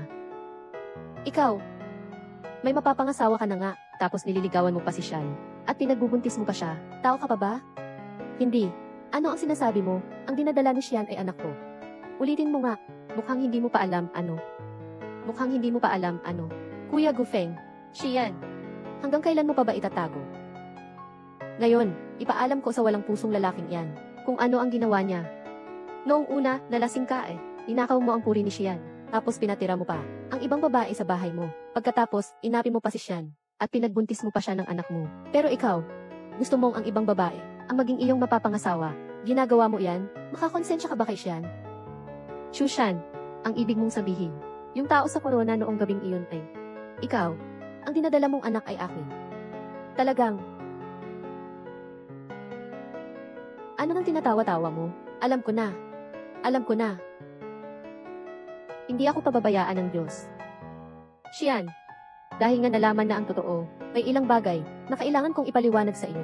Dahil noong gabing iyon, ang nasa crown ay ikaw. Si Xian Yinyin ay imposibleng mabuntis. Nagpaimbestiga rin ako. Ang resulta ng pregnancy test niya ay peke. Nagkamali lang ako ng akala na siya ang nasa crown noong gabing iyon. Kaya nga pumayag ako na tumira siya sa Chuyuan bilang kabayaran. Wala naman talaga kaming anumang relasyon. Kaya nga pala, ang una ay ang pagpapanggap ng ate ko na ako. Noon ay ipinakita niya ang isa pang kalahati ng jade pendant. Sabi niya, siya ang nakabasag nito. Naniwala talaga ako. Kaya niya ako naloko. Galing naman yon sa aking ina. Isa lang ang ibinigay ko sa kanya. Ibig sabihin, si Yinyin ang may hawak ng iyong anting-anting, at niloko ang lokong ito. Ang balita ng pagpunta ko sa ospital, si Yinyin din ang tumawag at nagsabi sa akin na nasira. Sinabi ko kay Yinyin, ang balita na nagising ka na. Hindi niya malalaman ang tungkol sa kanyang mga ginawa, at tumakas dahil na-discarril ang plano niya, di ba? Zilksu. Opo, alam ko na. Kakakuha lang ni Boss Chu ng balita. Ang peking gamot na pampapalaglag kay Xian Yinyin ay ipinagbili ni Ifixu sa kanya, at pati na rin ang dati pa, ang paglalagay ng gamot sa press conference. At ang aksidente ay, inutos niya kay Chen Fang na gawin iyon. Ano, lahat ng iyon ay gawa niya. Akala ko pa naman, lagi kong itinuring na ate si Xian Yinyin. Ang totoo pala ay paulit-ulit, niyang sinubukang alisin ako. Ang tanga-tanga ko pa rin pala. Akala ko'y parang kapamilya ko na siya. Xian, huwag kang mag-alala, ano man ang mangyari. Sasamahan kita palagi, ako ay lagi mong kapamilya. Protektahan mo ang iyong kuya. Hanapin mo agad siya at dalhin mo siya sa akin. Opo.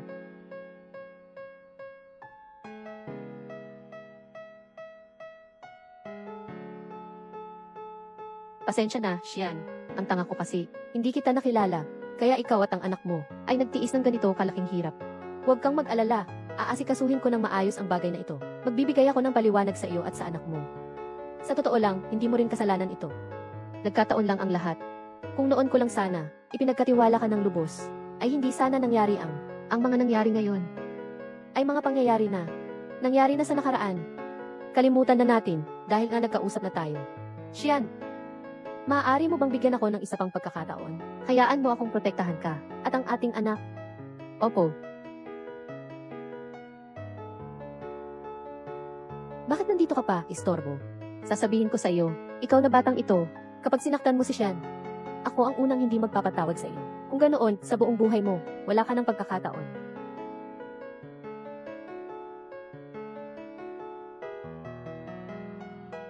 Ano ang sinabi mo? Tumakas si Shen Yinyin. Nang makarating kami doon, wala na siya. Knowledge Encyclopedia. Nagpadala na ako ng mga tao para hanapin siya sa buong lungsod. Kahit pahukayin ko ang buong lupa, mahahanap ko siya. Opo, Dr. Xu at Chen Fang. May mga taong inatas na namin para kontrolin na sila. Sila? Ano po ang gagawin ninyo sa kanila? Dalhin ninyo rito sa akin ang dalawang yon. Opo. Ano po ba ang nangyari? Tumakas ang ate mo. Pero huwag kang mag-alala. May mga taong pinadala na akong humanap sa kanya. Huwag mo nang isipin ang bagay na iyan. Ang pinakamahalagang bagay ngayon ay alagaan mo ang iyong sarili at ang inyong anak. Ikaw na babaeng nang akit sa anak ko. Hintayin mo lang ako at papatayin kita.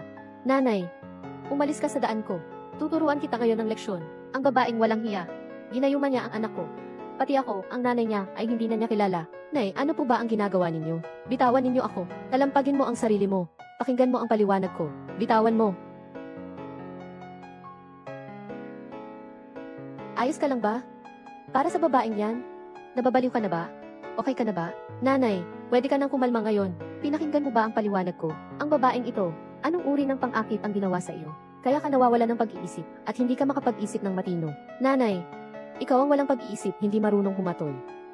Ano ang sinasabi mo? Ikaw. Ginang Chu, pakalmahin ninyo ang inyong sarili. Hindi po sinasadya ni A. Chu na bastusin kayo. Ji Chu. Ang Ginang Chu ay inyong ina. Paano ninyo siya kakausapin ng ganyan? Kahit gaano mo pa ako kaayawan, hindi mo dapat pagsabihan si Ginang Chu dahil sa akin.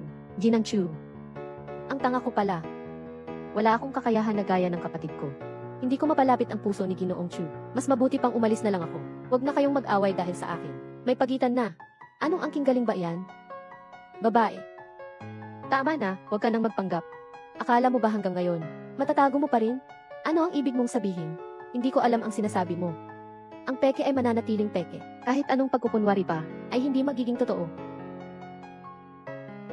Dahil ikaw mismo ang lumapit sa akin ngayon. Kung gayon ay aking aayusin ang ating pag-uusap. 3 buwan na ang nakakaraan. Ang taong nasa crown. Hindi ikaw yun, kundi si Xian. Para sa kayamanan at karangyaan, ipinalit mo ang iyong katauhan sa kanya, at nilindang mo kaming lahat. Nilalaro mo kami sa iyong palad. Iyan ang unang kasalanan mo. Pagkatapos, dahil natatakot kang mabunyag ang katotohanan, kasabwat ka ni Chen Fang sa kanyang mga krimen. Paulit-ulit na sinisiraan si Xian. Iyan ang pangalawang kasalanan mo. Pagkatapos mong malaman na buntis si Xian, ikaw ay nagkunwaring buntis para lokohin siya. At nakipagsagwatan kay Iksu para maglagay ng lason sa kanyang inumin. Sinubukang patayin siya, si Xian at ang anak niya sa sinapupunan. Papatayin ko silang dalawa. Ito ang ikatlong utang na buhay. Shen Yinyin. Hindi ko akalain na ikaw pala ay isang napakasamang babae. Ang mga ginawa mo, dapat lang namamatay ka ng 100 beses. Hindi. Anak, ano nang sinasabi mo? Hindi totoo yan. Para kay Tang Xian, binibigyan mo ako ng mga walang basihang paratang. Ginang Chu, hindi ko ginawa ang mga bagay na ito. Siya ang nagsisinungaling laban sa akin. Maniwala ka sa akin. Talagang ayaw maniwala hanggat hindi nakikita ang patunay. Kung gayon, ipapakita ko sa iyo ngayon ang katotohanan. Dalhin siya rito. Magtapat ka na. Boss Chu, patawarin niyo po ako. Nalinlang po ako ni Shen Yinyin. Nagpadala po ako sa tukso. Siya po ang nag-utos sa akin. Napagbigyan ng gamot si Tang Xian. Siya rin po ang nag-utos sa akin na umupa ng tao para mag-ayos ng aksidente. Para patayin si Tang Xian. Nagbigay pa siya sa akin ng pera. Sa aking account. Di piso ay hindi ko ginagalaw. Sabi niya pagkatapos ng lahat, tutulungan niya akong makatakas sa bansa. Lahat ng alam ko ay sinabi ko na. Ama Chu, isaalang-alang mo naman ang mga nagawa ko dati. Dahil sa higit 10 taon kong paglilingkod sa kumpanya, awain niyo na po ako. Ikaw, si Shen Yinyin iyon, binigyan niya ako ng pera para gawin ko ang trabaho para sa kanya. Isang peking resulta ng pagsusuri sa pagbubuntis. Siya rin ang humingi sa akin ng gamot na pampalaglag. Ipinagbabawal ang gamot na ito. Wala talaga akong makuha. Pero masyadong malaki ang ibinayad niya, kaya naakit ako ng pera. Binigyan ko siya ng peking gamot. Manloloko ka. Ipinagkanulo ninyo ako. Tapos na. Dalhin mo na pababa.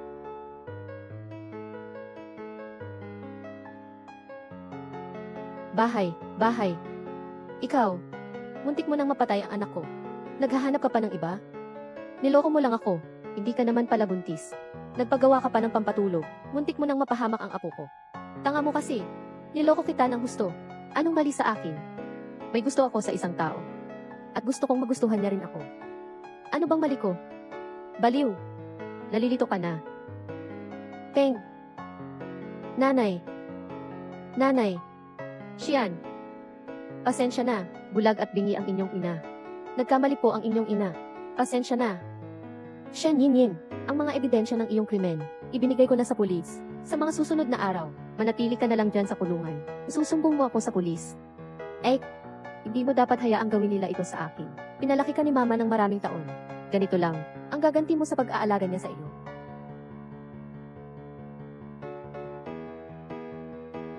Paano ka naging, para bang hindi na ako kilala?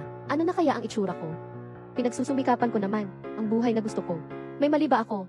Paulit-ulit mong sinasabi na ibibigay mo sa akin ang lahat ng gusto ko. Pero sa huli, kinukuha mo rin pala.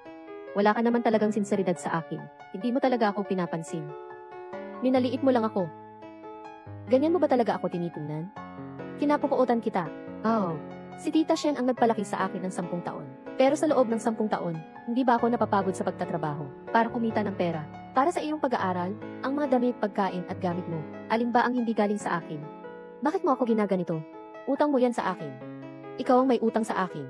Hanggang ngayon, kinokonsensya mo pa rin ako. Paulit-ulit, nung sinubukang saktan ako at ang anak ko, nagpakita ka ba man lang ng awa? Nang una mo akong sinaktan ng husto. Wala na akong utang sa iyo. Hindi mo ako pwedeng ganituhin. Ikaw ang may utang sa akin. Pinalaki kita ng mama mo simula pagkabata. Hindi mo ako pwedeng ganituhin. Hindi ka man lang karapat dapat banggitin si Tita Shen. Tang Xian. Mamatay ka na.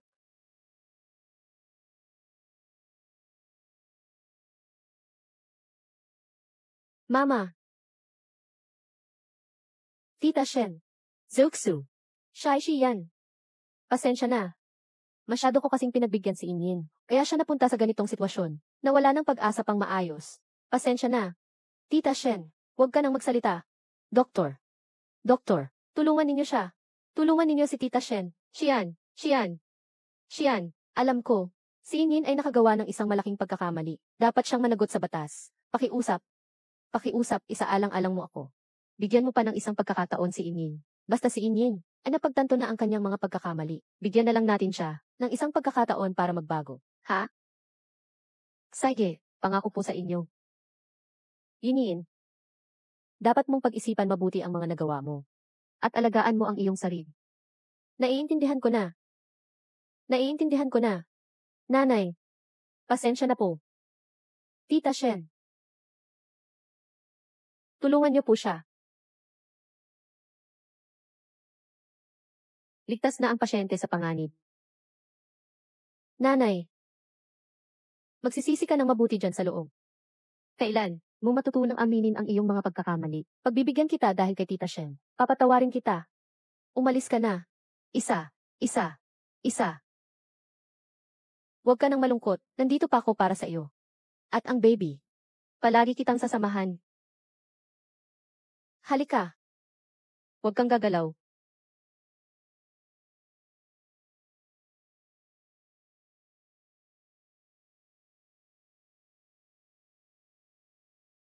Xian, pakakasalan mo ba ako? Bigyan mo ako ng isang pagkakataon. Para mabigyan kita ng isang tahanan. At maprotektahan kita at ang ating anak. O kailang ba? Sino ba ang taong mabuti ang nagpo-propose sa ospital? Ang malas naman.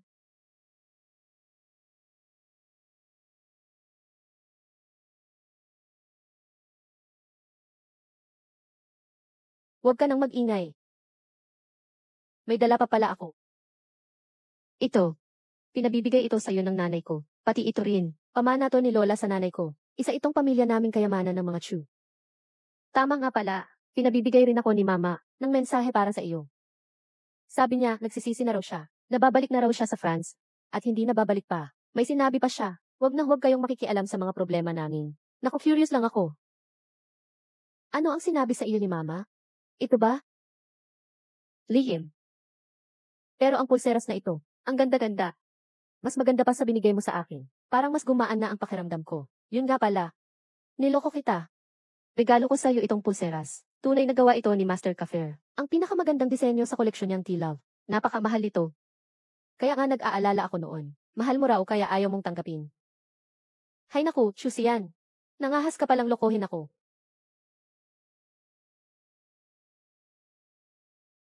Asawa ko. Mahal kita. Mahal din kita.